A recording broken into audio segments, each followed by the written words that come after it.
Vishnu, you're live. नमस्ते America Nepal medical फाउन्डेसनको तर्फबाट म डाक्टर विष्णु सापकोटा आज नेपाल लगायत संसारभरिबाट हेर्नुभएका दर्शकहरूलाई स्वागत गर्न चाहन्छु। आजको हाम्रो वेबिनारका स्पिकरहरू doctor Shambhu Aryal, doctor Pallavi Koirala, doctor Pradeep Gyamali र हाम्रा मोडरेटर प्राध्यापक डाक्टर जनक कोइराला, डाक्टर नारायण धरेल, सबैलाई यहाँ स्वागत।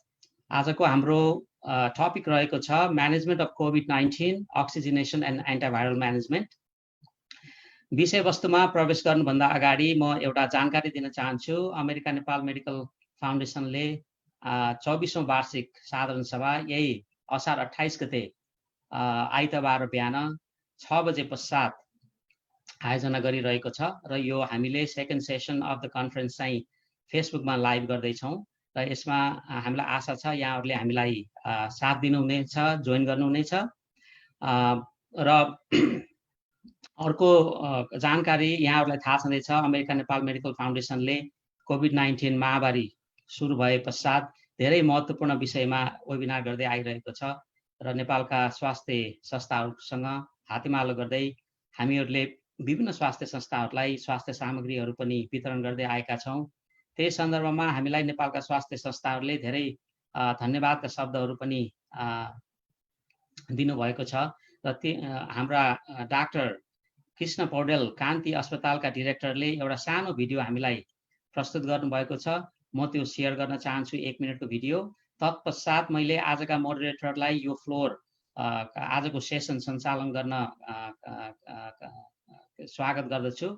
यहाँहरूलाई यदि कुनै क्वेसन्सहरू छन् भने फेसबुकमा राख्नुहोला र हामीले चाहिँ यो सेसनको अन्तमा चाहिने यहाँहरूको क्वेसन्सहरूलाई चाहिँ एड्रेस गर्ने नै छौँ। र म एउटा सानो भिडियो अब सेयर गर्न चाहन्छु यहाँहरूलाई।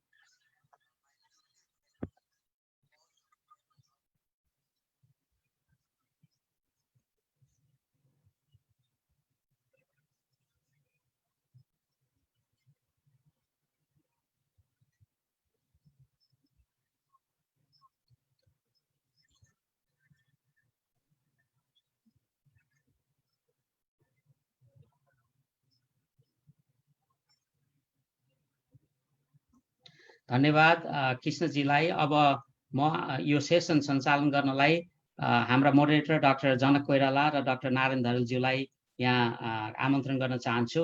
म लगायत डाक्टर भूपेश खड्का हामी ब्याकग्राउन्डमा भएर यो सेसनलाई सहयोग गर्छौँ। Doctor Janak Koirala and doctor Narayan Dharel, please welcome.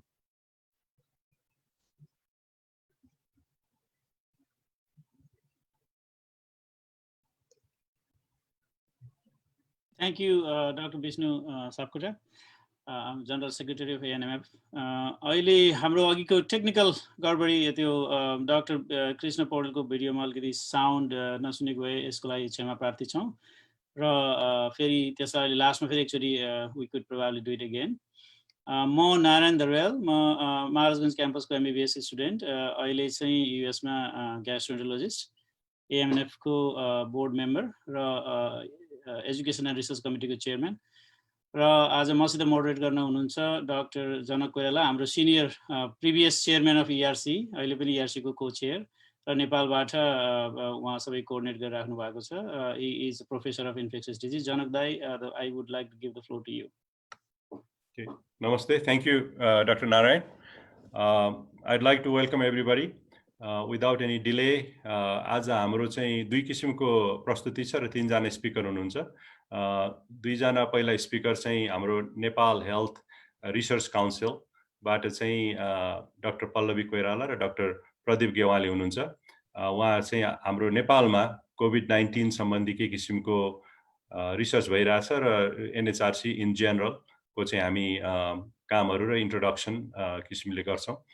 अनि त्यसपछि गएर सेकेन्ड प्रेजेन्टर चाहिँ doctor Shambhu Aryal from United states, Virginia, United states. उहाँले चाहिँ यो अक्सिजनेसन विच इज अ भेरी हट टपिक अहिले नेपालमा कोभिड हस्पिटलहरुमा, त्यसको लागि चाहिँ उहाँले प्रेजेन्टेसन दिनुहुन्छ।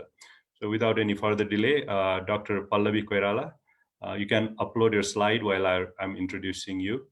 Dr. Pallavi Koirala चाहिँ हाम्रो MBBS MPH हुनुहुन्छ, उहाँ NHRC मा रिसर्च अफिसर हुनुहुन्छ। She is a rising star in the field of research. नेपालमा हामीलाई थाहा छँदैछ त्यति धेरै मेडिकल रिसर्च क्लिनिकल रिसर्चहरु हुन सकेको छैन, तर उहाँले चाहिँ she is one of the outstanding researcher, although she's still at the junior level, but I know that she will do excellent. So you can put your slide full screen and then you can start, Dr. Pallavi. Thank you.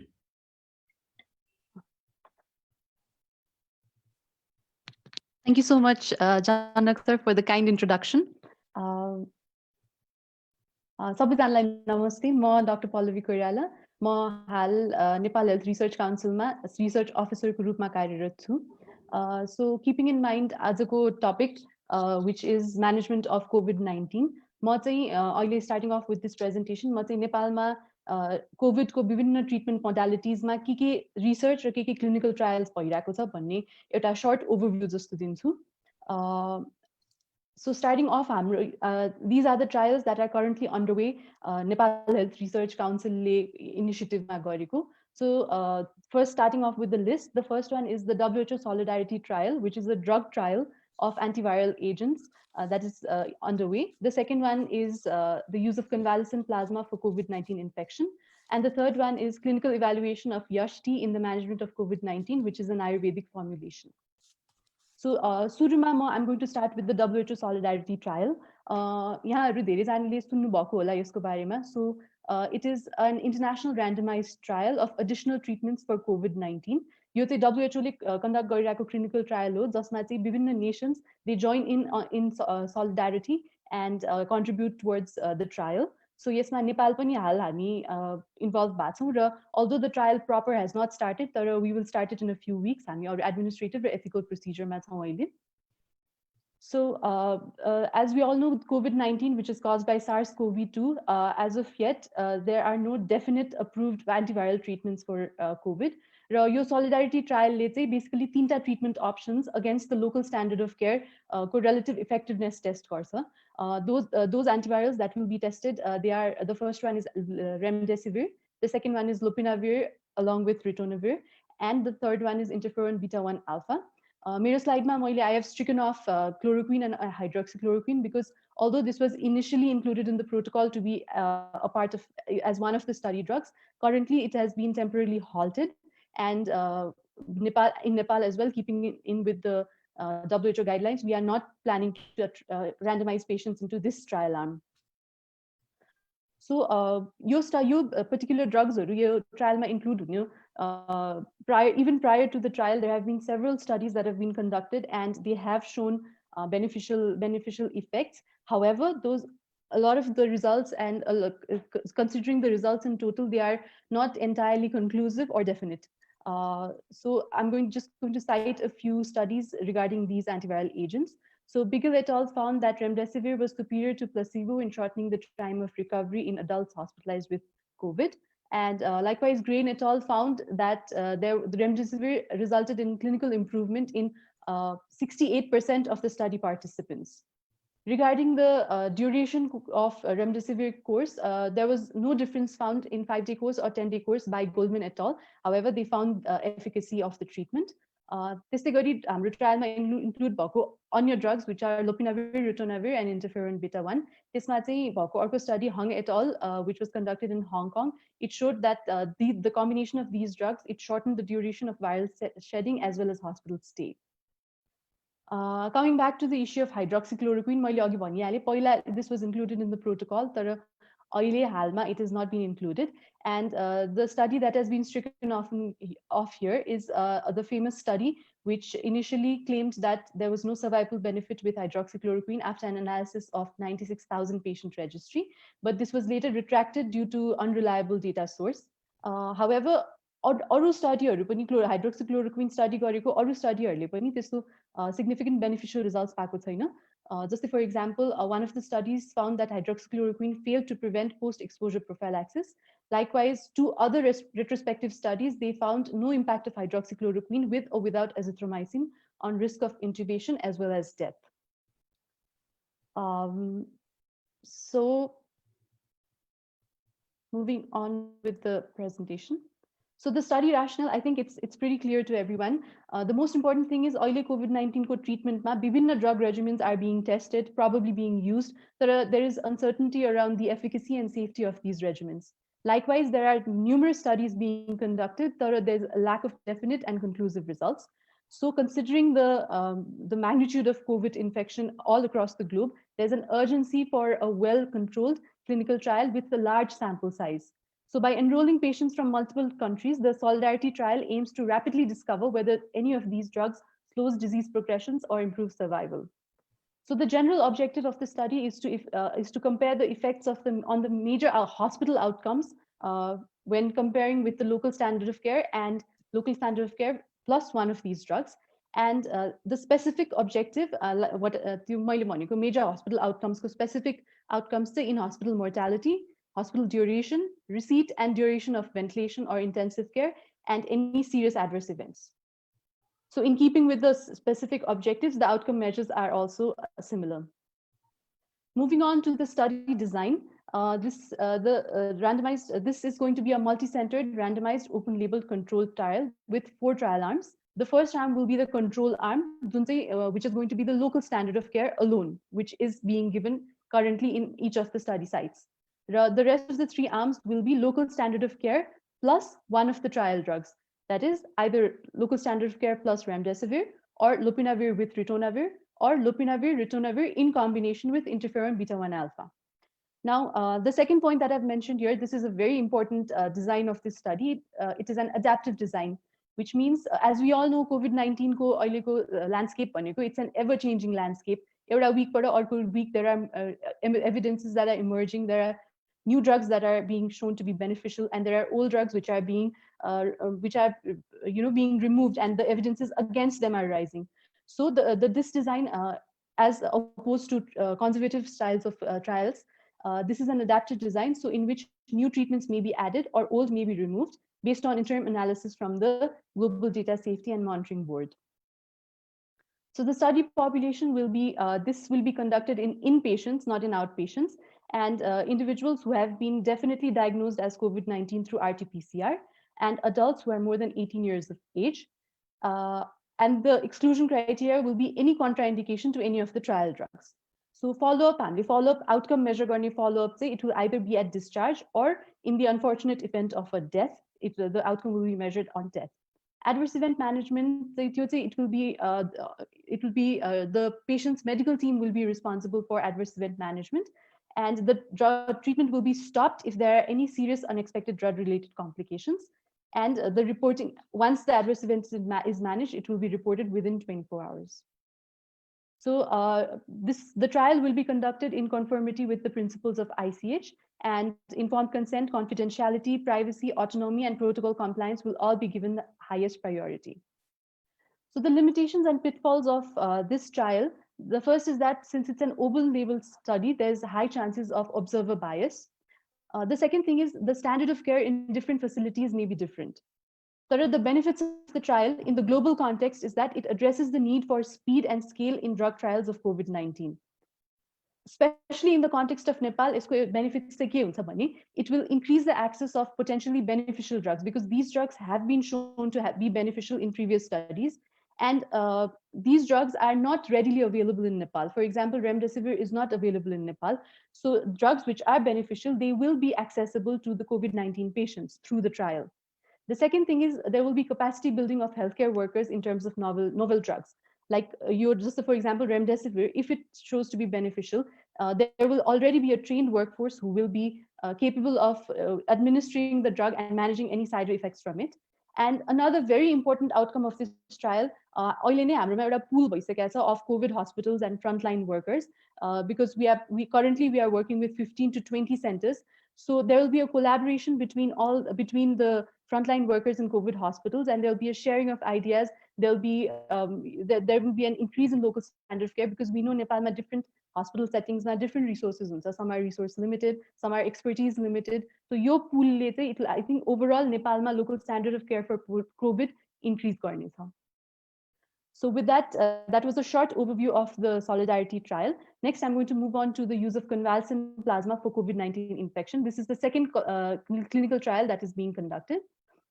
So as we all know, that transfusion of convalescent plasma has been used successfully in observational and retrospective studies in the context of COVID. For example, a study by Kaiduan et al. Found that there was clinical and virological as well as radiological improvement and no death in 10 severe patients who were administered CPT. Likewise, a recent study from Mayo Clinic by Joyner et al. Has shown, this study was conducted to find out the safety of CPT as opposed to efficacy, and it found that CPT is safe in hospitalized patients. However, like I said before, studies are they are inconclusive. Just यो स्टडीमा चाहिँ एउटा RCT by Lee et al. They did not find a statistically significant difference in improvement in time to clinical improvement between standard of care alone and standard of care in combination with CPT. तर यसको limitation के थियो भने they had to terminate the trial early, so this might have affected the results.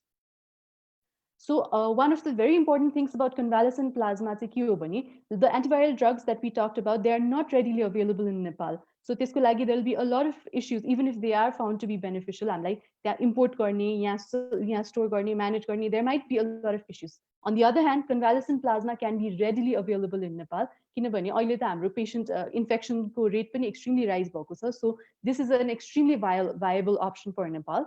And as recommended by the WHO, US FDA, and the EU Commission, convalescent plasma should be considered an urgent priority, and especially in the context of experimental therapy. So the objectives of this trial is to provide access to convalescent plasma to the patients, to monitor safety of CPT, as well as to evaluate the efficacy. This is going to be a prospective observational study, and there will not be a concurrent control group. However, we will use historical control group as comparison, and they will be the patients who are unable to receive CPT for various reasons. And randomization will not be done because it's not ethical in the absence of alternatives. So yes, the outcome measures, the endpoints of this study will be availability of convalescent plasma, adverse events, hospital and ICU length of stay, as well as disposition of patients, including survival.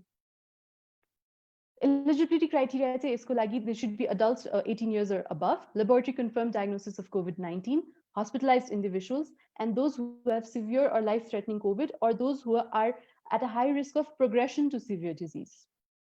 So यो चाहिँ मैले in short हाम्रो यो CPT को trial को procedure summary लेखेको छु. पहिला चाहिँ it requires a donor, of course. So we obtain the convalescent plasma from the donor, and the donor will have to fulfill eligibility criteria, which I will talk about in a second.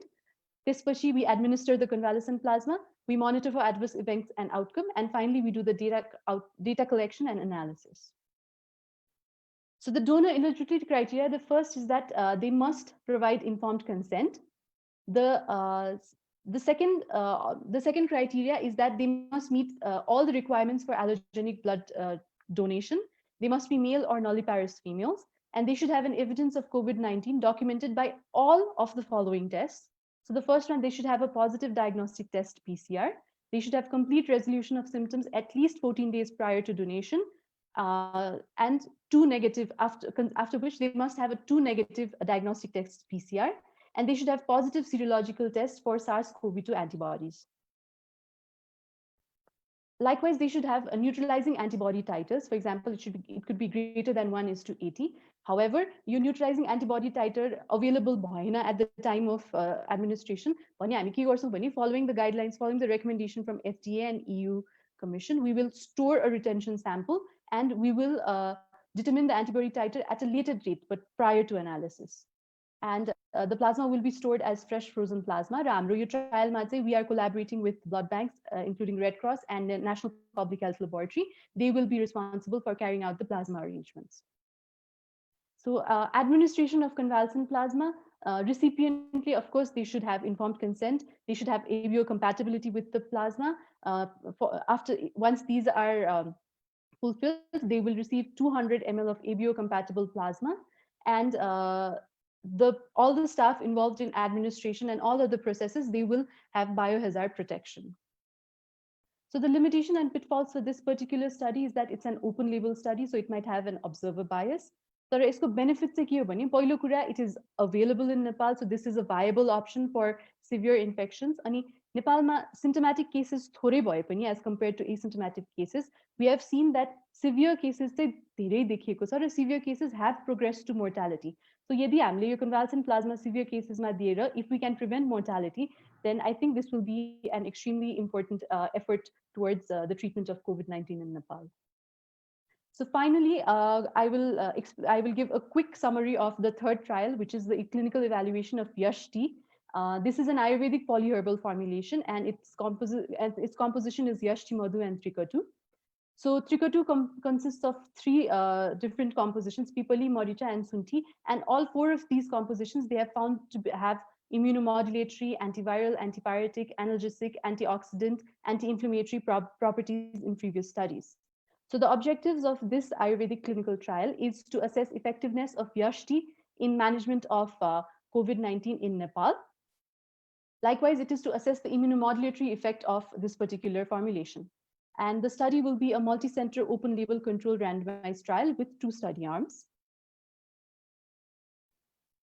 So the limitations and pitfalls for this study, again, is that it's an open-label study, so there'll be observer bias. र साथै यसमा randomization manually हुने भएको कारणले there might be randomization bias as well.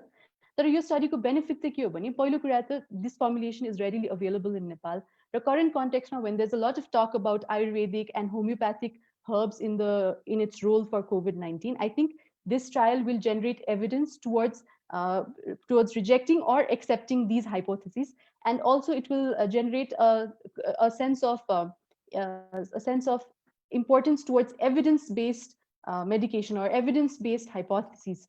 So त्यो भनेर आयुर्वेदमा पनि, allopathic, all other medications, if we have evidences, we can move forward, and then only then can we use or refute the hypothesis. So with that, I come to the end of my presentation. मैले धेरै technical details मा नगएर, I just wanted to give a short overview of what is happening regarding trials in Nepal. I hope it was beneficial, and I hope everyone got an idea of what is the way forward for Nepal in terms of COVID treatment and what all things are happening. So thank you very much, and namaste.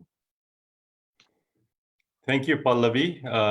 That was a great presentation. Thank you for summarizing 3 different types of trials for COVID-19, beginning from WHO Solidarity Trial to our own convalescent plasma trial, and then ending with a very unique Ayurvedic trial that is being done in Nepal. So that is really, something exciting to know. I'm sure that everybody is pleased to know that how a variety of research are being done in Nepal, and this is new experience for clinical trial. We don't have that many clinical trials, especially homegrown clinical trials in Nepal.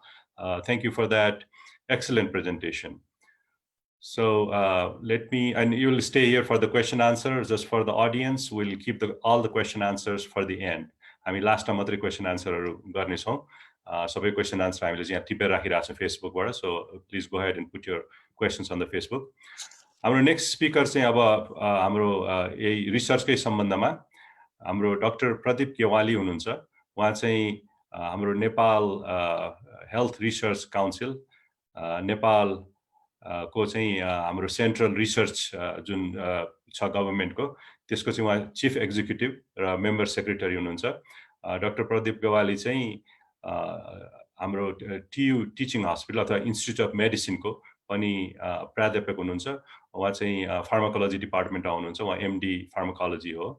Doctor Pradeep गेवालीलाई चाहिँ म के request गर्छु भने हाम्रो एनएचआरसीको चाहिँ overall overview दिनलाई request गर्दछु. Doctor साहब तपाईको स्लाइडलाई हजुर स्लाइडलाई पनि शेयर गरौँ अनि हजुर गो अहेड प्लिज.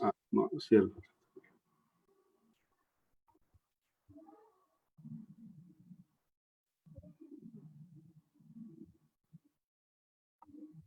देखियो सर? हजुर देखियो, राम्रोसँग देखियो सर. म सुरु गरौँ सर प्लिज. नमस्कार सबैजनालाई. सरले परिचय गराइसक्नुभयो, धेरै परिचित नलागौँ. अहिले म एनएचआरसी को एक्जिक्युटिभ चिफको हिसाबले म यहाँ केही एनएचआरसी को बारेमा र त्यसपछि हामीले गर्न लागेका रिसर्चहरू र त्यसको साथसाथै अमेरिका नेपाल मेडिकल फाउन्डेसनसँग हामीले के विषयमा सहकार्य गर्न सकिन्छ लङ रनको लागि भन्ने कुरा गर्दछु। हुन त डाक्टर पल्लवीले केही कुरा भनिसक्नुभयो, जस्तै अब सोलिडारिटी ट्रायलको कुरा गर्नुभयो, कन्भर्सेसन प्लाज्माको कुरा गर्नुभयो, यास्टीको कुरा गर्नुभयो। त्यसमा म डिटेल जान चाहन्न, तर मैले अलिकति थोरै एनएचआरसीले के गर्छ, यसको राइट के हो र नेपालमा हेल्थ रिसर्च कसरी रेगुलेसन भइरहेको छ होइन, यसको स्पेसल राइट के हो भन्ने कुरामा थोरै जान्न चाहन्छु। र मेरो हेडिङ छ health research governance end COVID-19 research इन नेपाल। अब लगभग 10 मिनट जति लाग्न सक्छ। एनएचआरसी को ओभरभ्यू कुरा गर्ने हो भने यो चाहिँ 12 अप्रिल 1991 मा चाहिँ तपाईँको Nepal health research council act अनुसार नेपाल सरकारबाट चाहिँ तपाईँको यो स्थापना भएको र एक किसिमको यो इन्डिपेन्डेन्ट बडीको हिसाबले स्वास्थ्य मन्त्रालय अन्तर्गत यसले चाहिँ आफ्नै ऐन चाहिँ रहेको छ, त्यसले अटोनोमस हिसाबले काम गर्छ र यसले चाहिँ यो इस्टाब्लिस भएको चाहिँ इस्टाब्लिस गर्नलाई अथवा चाहिँ तपाईँको रिसर्चलाई प्रमोट गर्न, कोर्डिनेट गर्न नेपालभरि चाहिँ यसले काम गरिरहेको छ। बेसिकली यसलाई हेर्ने हो भने चाहिँ यसले 4वटा डिफ्रेन्ट हेडिङमा चाहिँ यसले काम गरिरहेको छ। एउटा चाहिँ capacity building in health research, second function evidence generation for the health, अर्को चाहिँ हेर्ने हो भने चाहिँ प्रमोटिङ युज अफ इभिडेन्स, र अर्को चाहिँ मेन फङ्सन भनेको हेल्थ रिसर्च रेगुलेसन। र यस अन्तर्गत चाहिँ एनएचआरसीमा आफ्नै एउटा एआरबी छ, इथिकल रिभ्यू बोर्ड छ, त्यसले चाहिँ इथिकल कुराहरू चाहिँ हेर्छ र त्यसको पास गरिसकेपछि मात्रै अब हामीले कुनै पनि नेपालमा चाहिँ रिसर्चमा काम गर्ने व्यक्ति अथवा संस्थालाई पर्मिसन दिन्छौँ। र त्यस्तै गरी चाहिँ यस अन्तर्गत चाहिँ डिफ्रेन्ट हेल्थ अर्गनाइजेसनहरूमा अहिलेसम्म चाहिँ 51 इन्स्टिट्युसनल रिभ्यू कमिटीहरू चाहिँ बनिसकेको छ। एनएचआरसी को इथिकल रिभ्यू बोर्डको चाहिँ तपाईँको गाइडलाइनमा र यसले चाहिँ काम गरिरहेको छ। र यहाँलाई रिसेन्ट कुरा के बताउँ भने यो forum for south east Asia and pacific रिजनबाट हामीले चाहिँ एफिलिएसन भइसकेको छ। त्यस कारणले गर्दाखेरि यो इन्टरनेसनल हिसाबले एनएचआरसी को इथिकल बोर्डले काम गरिरहेको छ। मैले अघि भने अब 1991 मा चाहिँ 2047 मा नेपाल हेल्थ काउन्सिल एक्ट अनुसार यो स्थापना भएको छ। मैले अघि भनिसकेँ।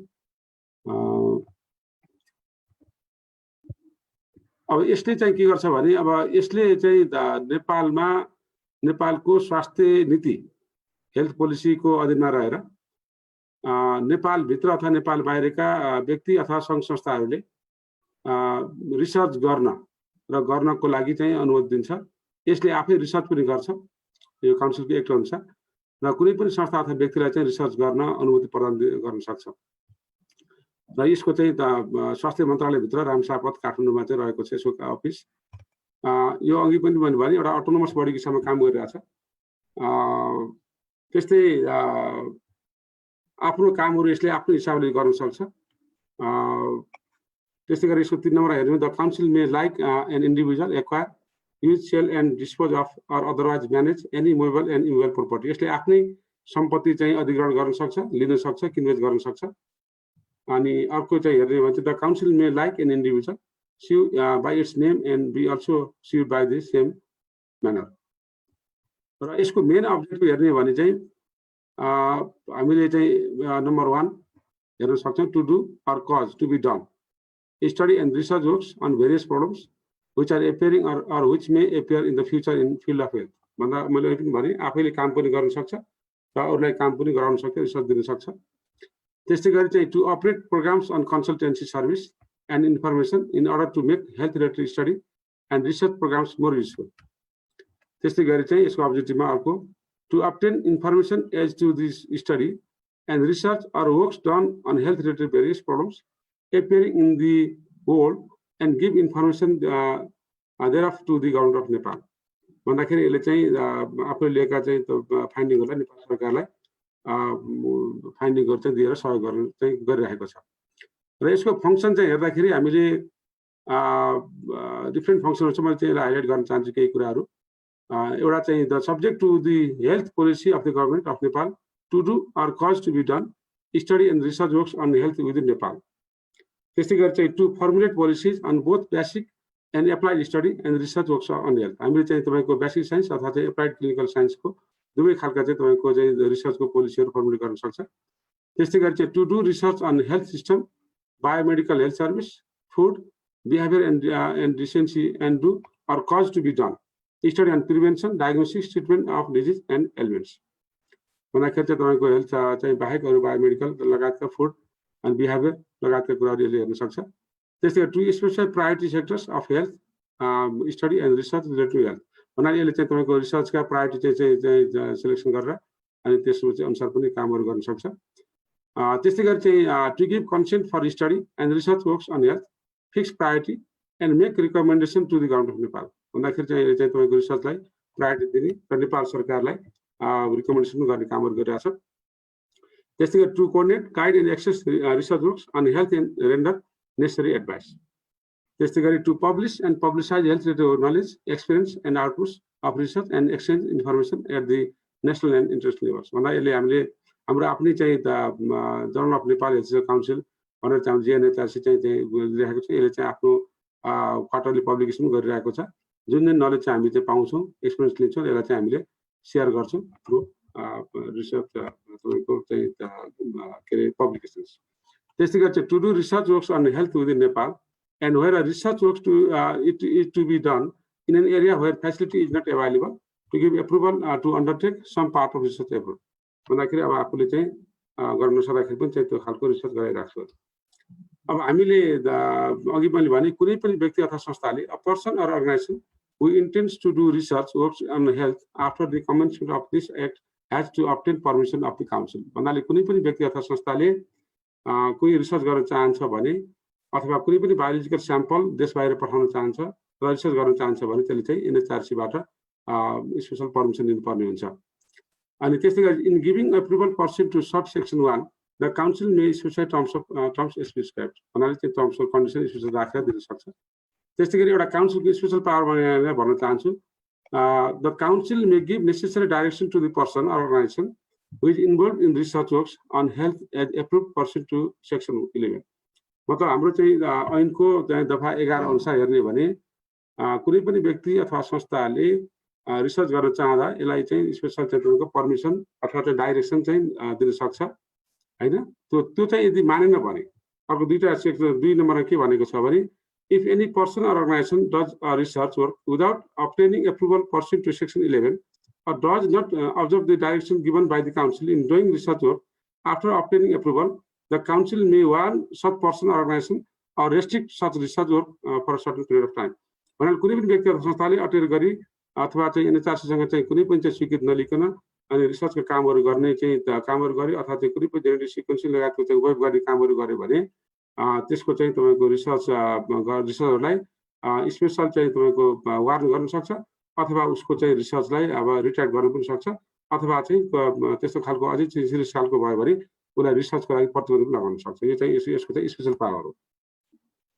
अनि त्यसपछि उसले यदि कुनै पनि कारबाही गर्न चाहँदाखेरि यो 3 नम्बरमा के भन्छ भने त्यो कारबाही गर्नुभन्दा अगाडि अथवा उसलाई चाहिँ केही कुरा चाहिँ तपाईँको हाम्रो नियमअनुसार चाहिँ तपाईँको त्यसलाई चाहिँ केही अपर्च्युनिटी दिनुपर्छ भन्छ। विदाउट अपर्च्युनिटी हामीले चाहिँ कुनै पनि व्यक्ति अथवा संस्थालाई रिसर्चबाट प्रतिबन्ध लगाउन सक्दैनौँ। यो चाहिँ हाम्रो स्पेशल पावर हो काउन्सिल।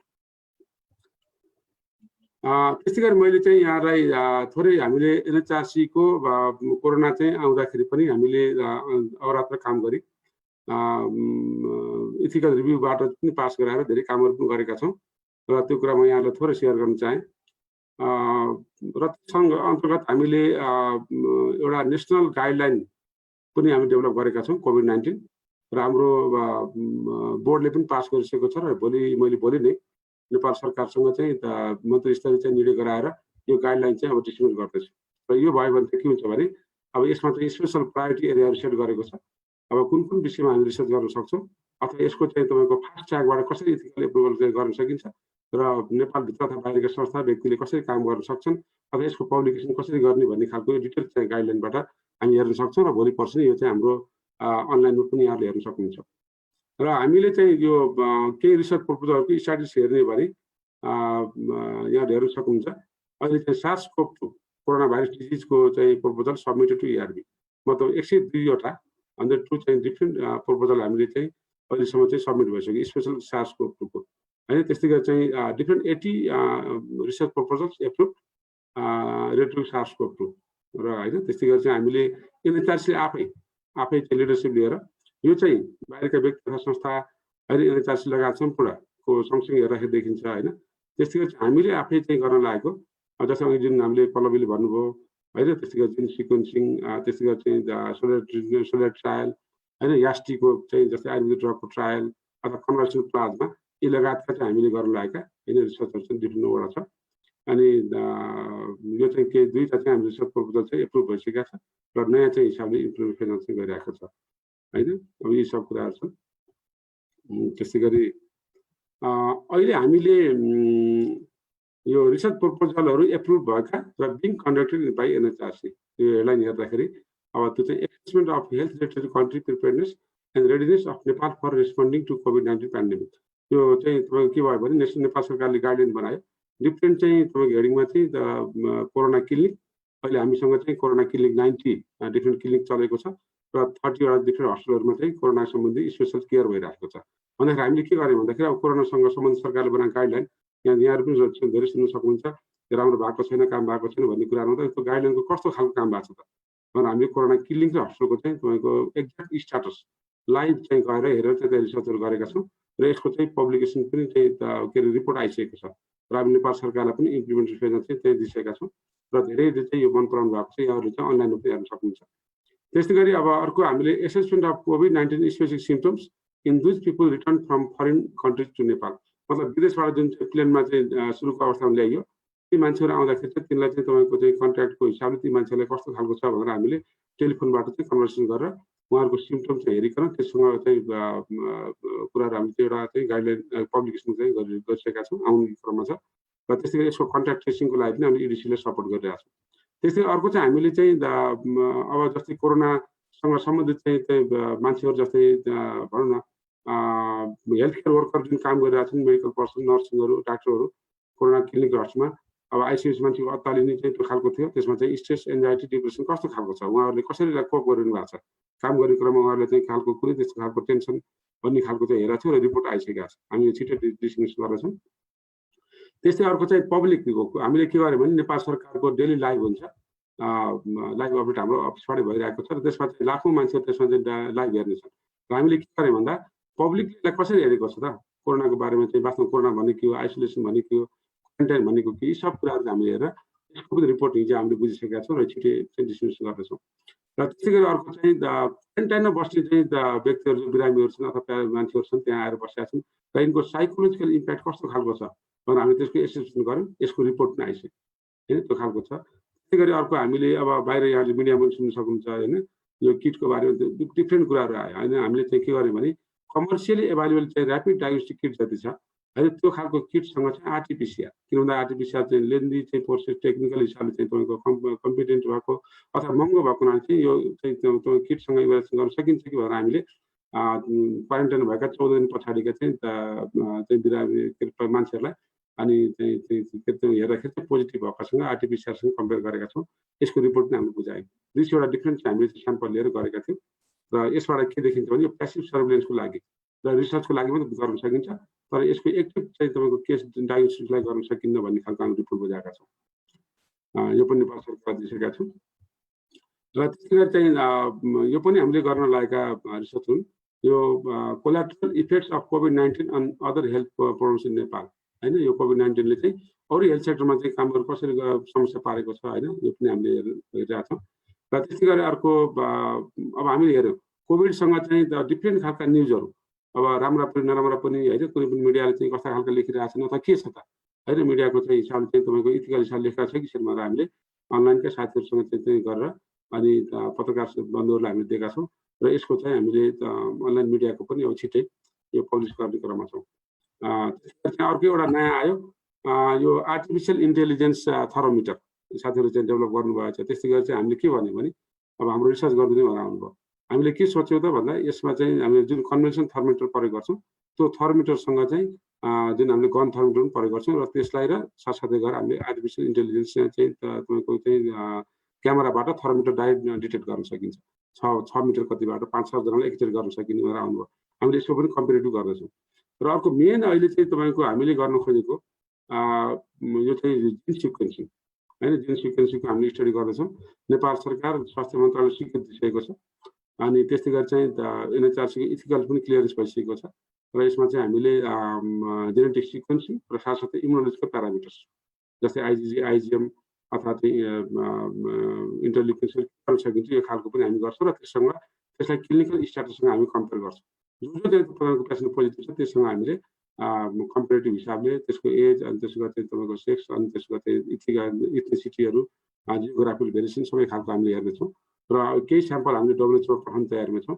हाम्रो चाहिँ त्यहाँको एनपिएचएलबाट चाहिँ स्याम्पल पनि तयार भइसकेको छ डब्लुएचओ लाँदैछ र त्यसै नेपालमा पनि केही ल्याबहरू छन् चाहिँ हामीले नेपालमा सकेसम्म सरकारी ल्याब र नसके चाहिँ हामीले चाहिँ त्यो कम्पिटिसन गराएर बाहिरी ल्याबसँग पनि दिएर नेपालमै जिन सिक्वेन्सिङ गर्ने गरी हामीले चाहिँ काम गर्न चाहिँ खोजिरहेको छौँ र त्यसै गरी अनि सरले पनि त्यहाँ सुनिसक्नुभयो कन्भर्सेसन प्लाज्माको बारेमा चाहिँ हामीले काम गरिरहेको छौँ अब र यस्तै गरी चाहिँ यो दुईवटा चाहिँ हामीले अघि भइसक्यो डिटेलमा छ होइन स्टुडेन्ट ट्रायल र क्लिनिकल इभ्यालुएसन यो अब हामीले अब डिफ्रेन्ट स्टुडेन्ट ट्रायल छ हामीले यसलाई चाहिँ अलिक च्यालेन्जिङ रूपमा लिएको छौँ डिफ्रेन्ट 16 हर्समा चाहिँ हामीले गर्दाखेरि अब यसमा चाहिँ राष्ट्रिय अन्तर्राष्ट्रिय लेभलका विज्ञ साथीहरूले हाम्रो सहयोग गर्छन् विश्वास छ यसमा ल्याइरहेको छौँ होइन त्यसै गरी अब मैले यहाँलाई चाहिँ एनएचआरसीको फ्युचर प्लान चाहिँ को बारेमा थोरै बताउन चाहेँ हामीले छिट्टै अब 6-7 जुलाई 2020 भनेपछि हाम्रो नेपाली टाइम भनेको त्यस्तै गरी 22 र 23 गते असारको 22-23 गते हामीले चाहिँ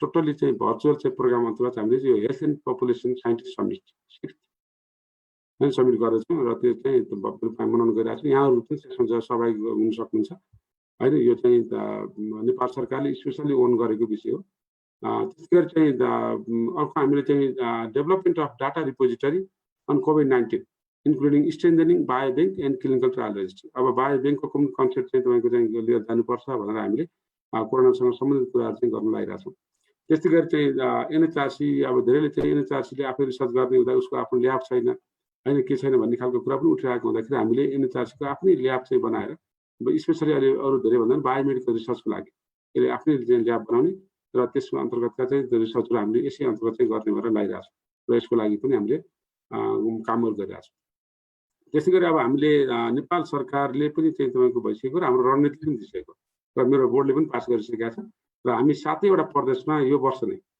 नै हामी यसको शाखा खोल्दैछौँ र धेरै रिसर्चहरू चाहिँ तपाईँको पेरिफेरीका रिसर्चहरू यसैबाट सञ्चालित गर्दैछौँ नेपाल सरकारले हामीलाई चाहिँ बजेट पनि दिइसकेका छ गर्दाखेरि अब हामी एनएचआरसीलाई चाहिँ 7 प्रोभिन्समा चाहिँ एक्सपान्सन गर्ने क्रममा छौँ त्यसै गरी अब हामीले के सोच्यो भने एनएचआरसी एउटा रेगुलेसन गर्ने बढी भएको चाहिँ हिसाबमा यसले रिसर्च गर्ने भन्दा पनि अब रिसर्च गर्ने संस्था अथवा चाहिँ त्यस्ता खालका चाहिँ व्यक्ति अथवा अर्गनाइजेसनलाई हामी चाहिँ प्रमोट गर्नुपर्छ भन्ने लागेर अब तुरुन्तै रिसर्च इन्स्टिट्युटको हिसाबमा जान सक्ने स्थिति छैन भन्दाखेरि हामीले चाहिँ डिफ्रेन्ट चाहिँ क्लिनिकल सेटअप अनि डिफ्रेन्ट हस्पिटलहरू अथवा चाहिँ जो रिसर्च गर्न चाहने संस्थाहरू छन् त्यसलाई चाहिँ सेन्टर फर एक्सिलेन्सेस बनाउने भनेर हामी त्यसमा लागिसकेका छौँ होइन र त्यसको लागि जस्तै हामीले उदाहरणस्वरूप गङ्गालाल अस्पतालसँग हामीले एग्रिमेन्ट गरिसकेका छौँ अनि त्यस्तै गरी चाहिँ राष्ट्रिय गङ्गालाल चाहिँ हस्पिटललाई चाहिँ हामीले चाहिँ कार्डियक चाहिँ रिसर्च सेन्टर को हिसाबले इस्टाब्लिस गर्ने र रिसेन्टली हामी त्रिभुवन विश्वविद्यालयसँग चाहिँ एग्रिमेन्ट गरिसकेका छौँ र त्रिभुवन विश्वविद्यालयमा आफ्नो थुप्रै खालका ल्याबहरू छन् जस्तो बायोमेडिकल ल्याब त्यसै गरी माइक्रोबायोलोजी डिपार्टमेन्ट ल्याबहरू छ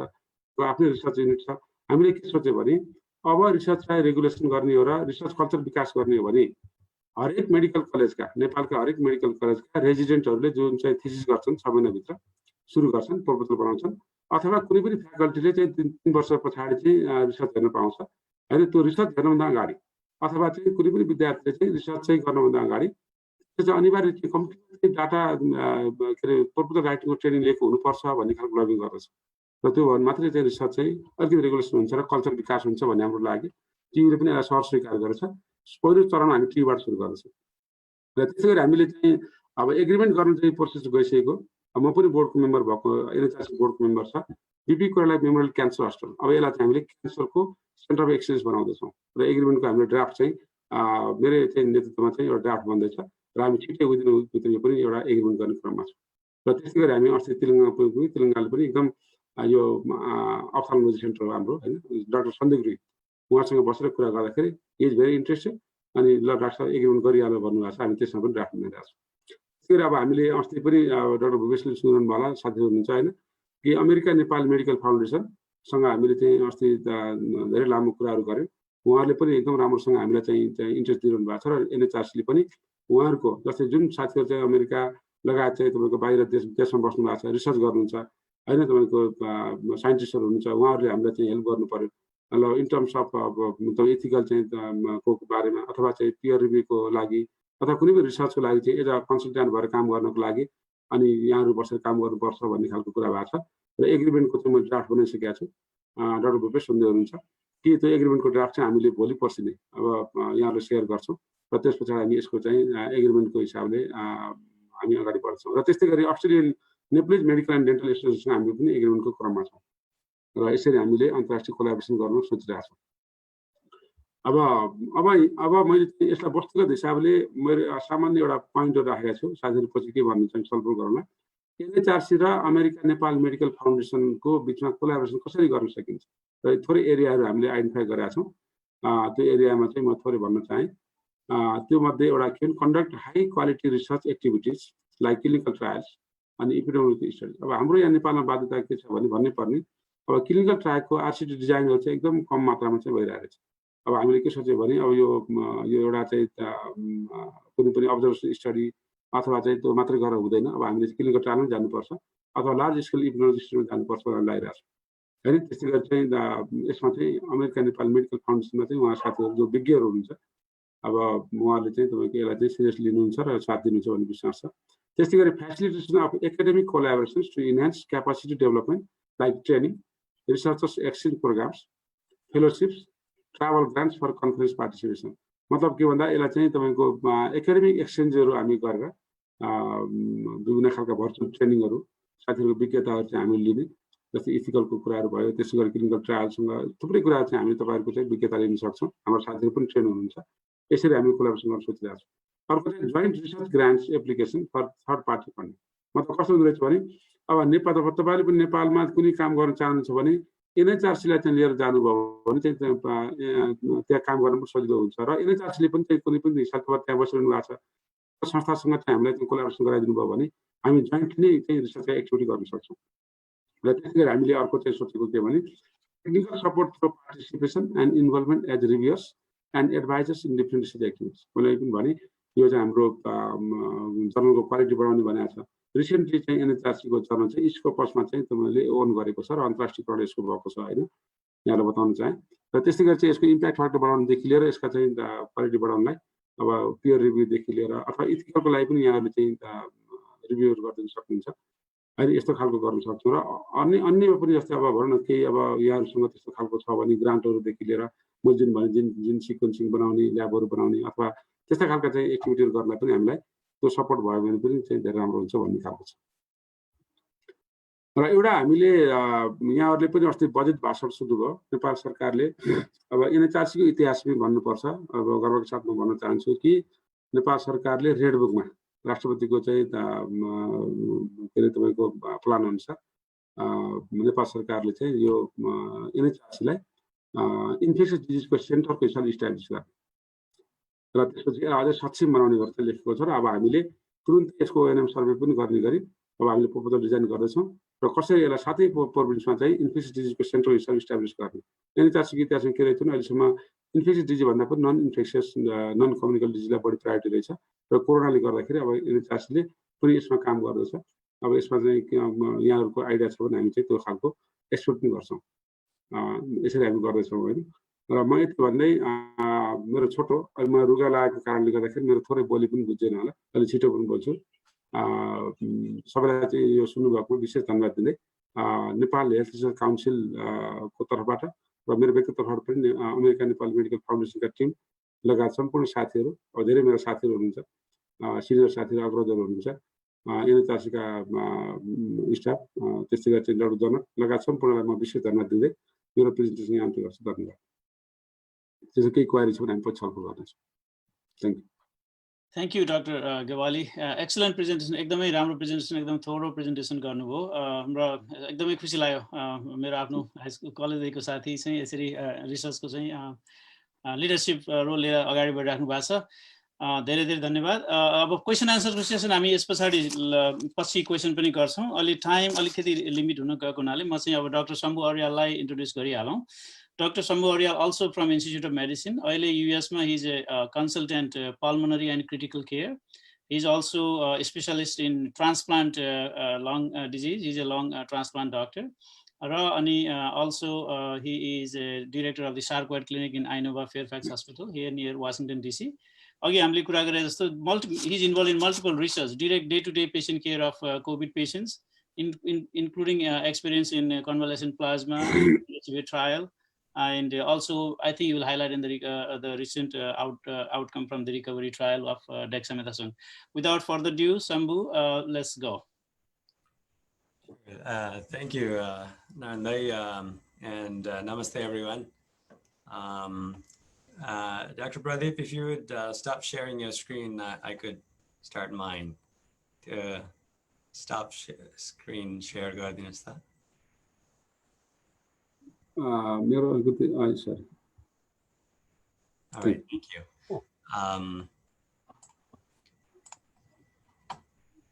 Okay, so excuse me. So today I'm gonna try to give you a very pragmatic view of management of hypoxia in COVID, because our time is limited, let me just try to focus on key points that might be very practical. So by now we know that COVID, the pandemic of COVID is a big problem, and a lot of people that are infected end up being asymptomatic. Out of the symptomatic people, some end up being hospitalized, and some eventually end up in the ICU and die. As you can see, hypoxia is a common symptom in many of those patients, especially with severe and critical disease. And managing that becomes very important. So what is hypoxia? Hypoxia simply means low oxygen saturation, either in the tissue when it's called hypoxia, tissue hypoxia, or in blood when it's called tissue hypoxemia, and those terms are used interchangeably.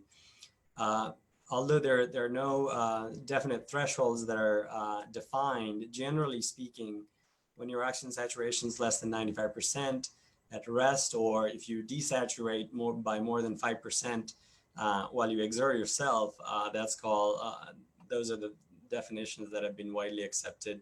But trends and baseline are important because not everybody's saturation is 99 or 100 at baseline. And when we administer oxygen to help people in hypoxia, we typically target between 92 to 96, unless people have hypercapnia chronically, when a lower saturation goal is appropriate. These are the causes of hypoxia that you read in medical school. So you can have low partial pressure of inspired oxygen. So if you go to Everest base camp or high altitude in Nepal, you'll have low oxygen to breathe in. Problems of the central nervous system cause alveolar hypoventilation, and as a result, carbon dioxide rises and your oxygen goes down. And then, there may be mismatch between perfusion and ventilation in the lung that causes hypoxia as well. If there are shunts in the heart or the lung, you can get hypoxia. And finally, extra water in the lungs, say pulmonary edema or pneumonia, or interstitial lung diseases, for example, that can cause impaired alveolar capillary diffusion, causing hypoxemia. And this is a nice algorithm for all of you who are working by the bedside of COVID patients to determine what's causing hypoxia or hypoxemia. So the first step is to calculate an AA gradient, and it's readily available by apps or if you go on the internet. And if you calculate the AA gradient and it's normal, then you're basically looking at low inspired oxygen or hypoventilation. But if the AA gradient's increased, then you try to correct it with 100% oxygen. And if it does not correct, then that's very likely a shunt. Otherwise, you're looking at either a VQ mismatch or diffusion impairment. So how does that play into COVID? So COVID, the virus that causes COVID, as we all know, is SARS-CoV-2, and it enters the human cells by multiple receptors, the primary one being the ACE inhibitor, the ACE receptors, going into cells and causing a profound inflammatory reaction, the so-called cytokine storm, that eventually causes a lot of inflammation in the body, which is characterized by hypercoagulability. The blood becomes thick, and also the endothelium in the blood vessels kind of get affected.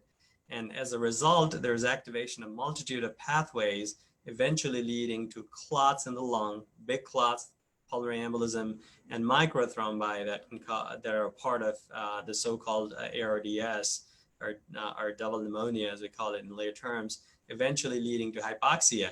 And what happens is when you have hypoxia, it ends up kind of fueling that pathway, and the hypercoagulability and endotheliopathy kind of increase, and we fall into this, the patients fall into a vicious cycle, and from which it's hard to get out of. The symptoms of hypoxia are I probably don't need to explain it to this group, but basically low oxygen to the heart and the brain, causing chest pain and tachycardia, altered mental status, initially starting with restlessness and eventually lethargy, and obviously, shortness of breath, dyspnea and tachypnea, and also some GI effects of having abdominal discomfort, nausea, and vomiting. These are some of the common symptoms of hypoxia that you see at the bedside in patients when they start to experience it.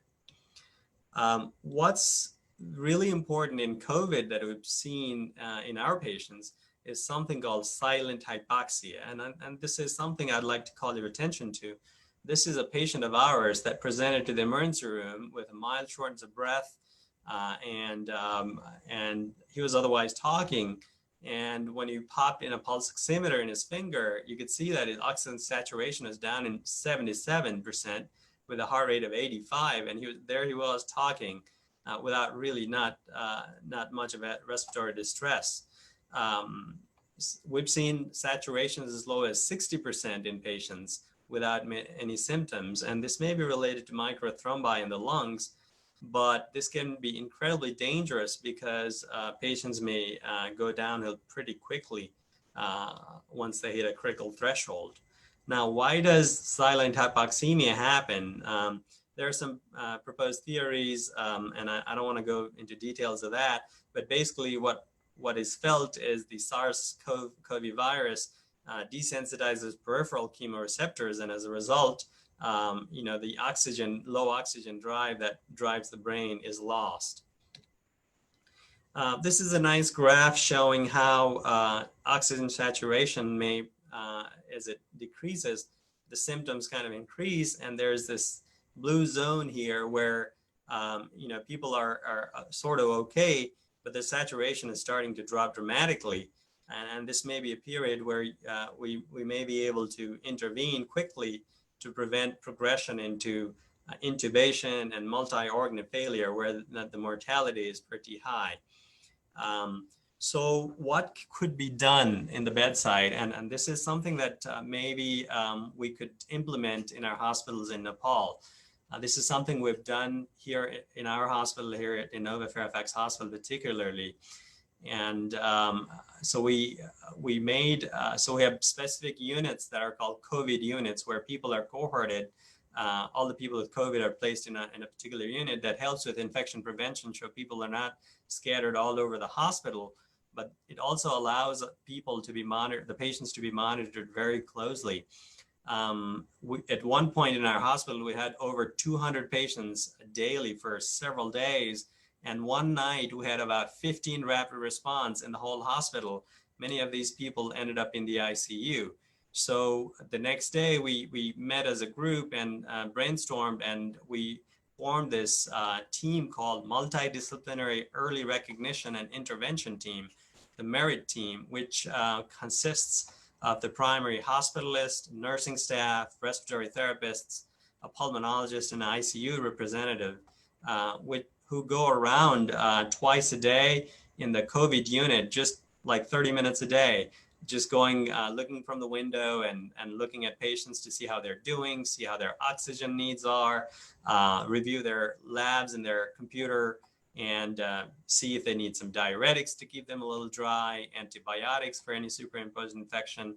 And then a big thing, like we're talking, the referral of those patients for clinical trials, like the Solidarity trial and convalescent plasma, as we're talking about.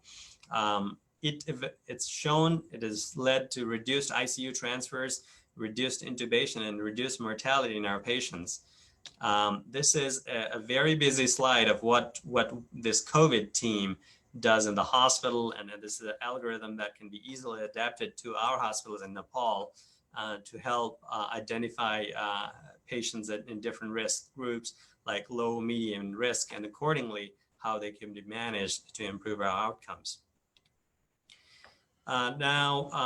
So when you identify hypoxemia, then what do? Obviously, the treatment would be supplemental oxygen, and there are different oxygen delivery devices that you're all very familiar with. So there are low flow nasal cannulas that provide oxygen up to 6 liters. A simple face mask can provide oxygen up to 10 to 12 liters with a FiO2 up to 60%. Venturi masks provide oxygen at variable levels by a fixed adapter.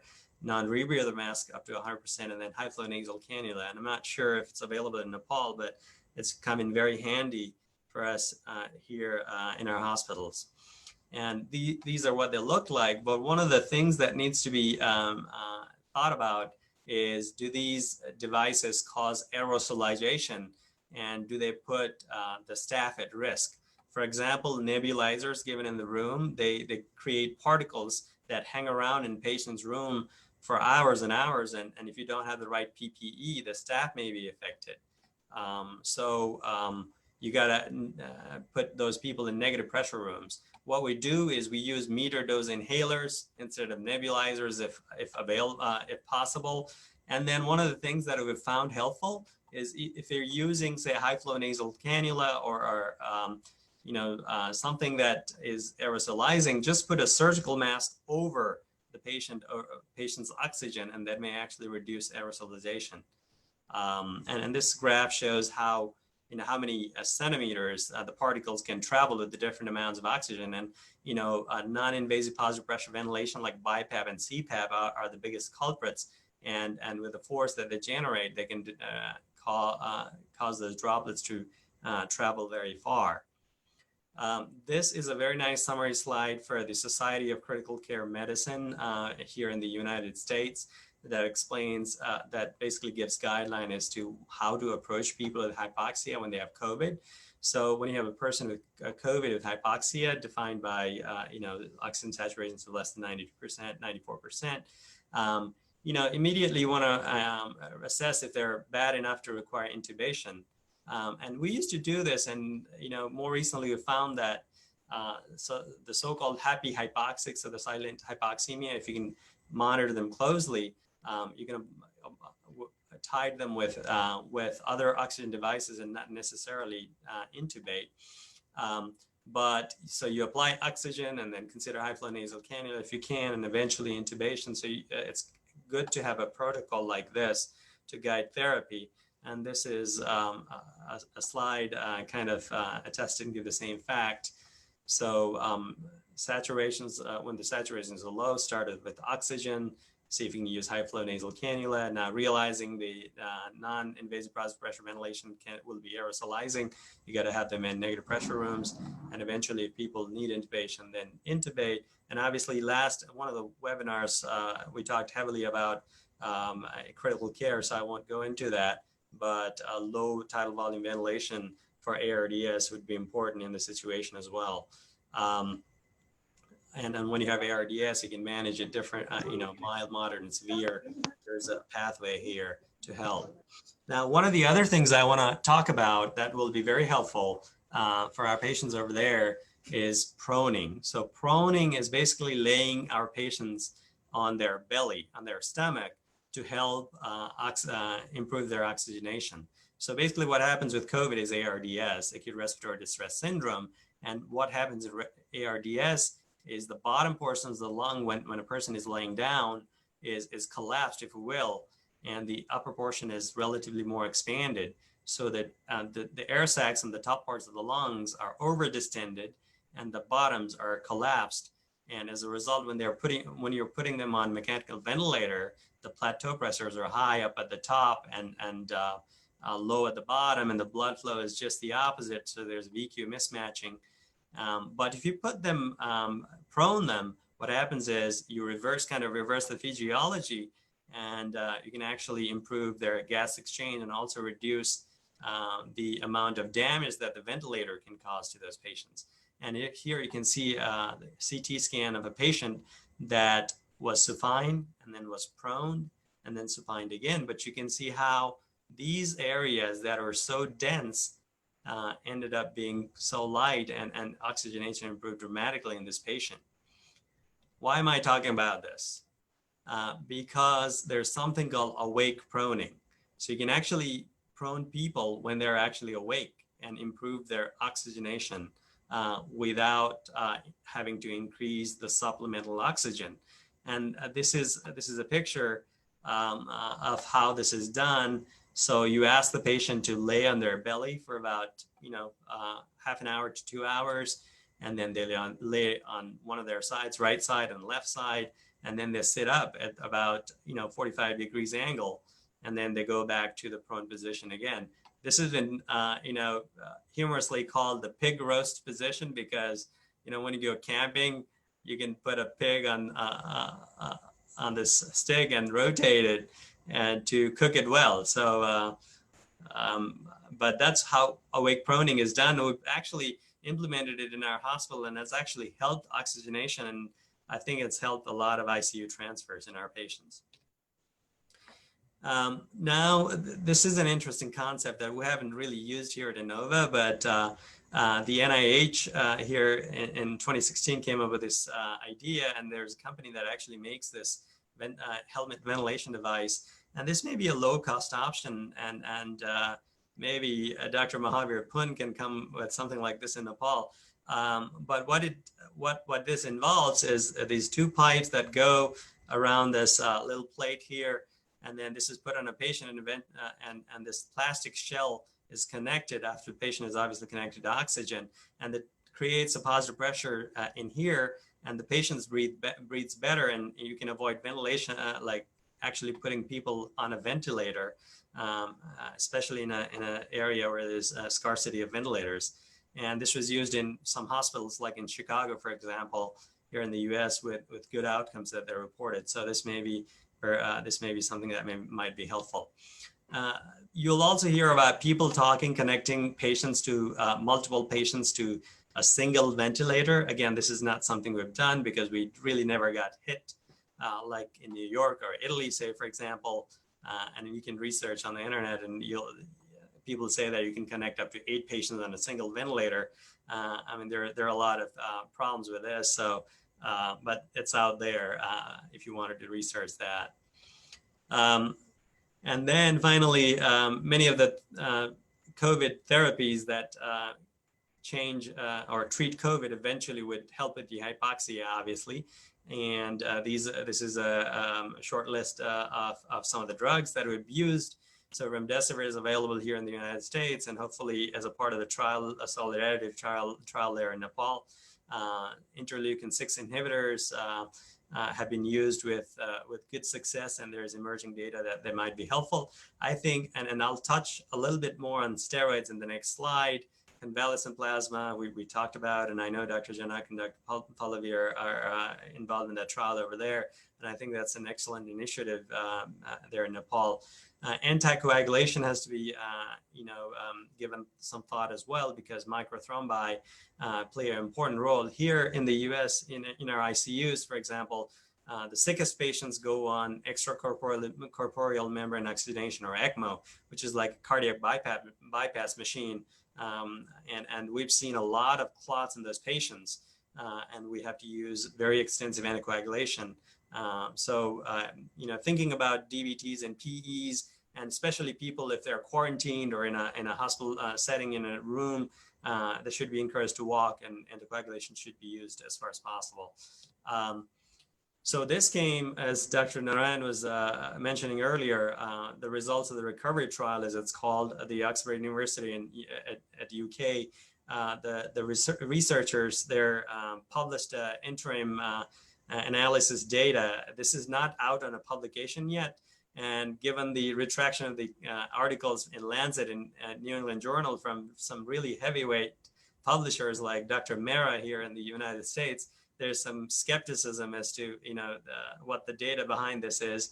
But if we believe this data, out of over 2,000 people that were enrolled in the study receiving 6 milligrams of dexamethasone, which is an inexpensive steroid versus usual care, 30% reduced mortality. So that's a big deal in critical care in people that are ventilated, and 20% mortality in patients just on oxygen therapy was seen with just steroids. Now, I do believe this study because anecdotally here, at least in our hospital, we use methylprednisone at about 40 milligrams twice a day to dampen the cytokine storm in those patients.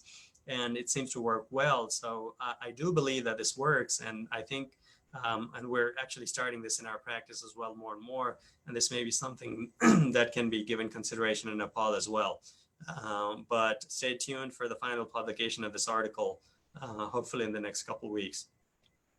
Here are some additional resources if you wanted to explore. Many of these are blogs from critical care attendings or critical care doctors here in the States. And with that, I'll conclude. This is a picture from Washington, D.C. here, 30 minutes from where we live.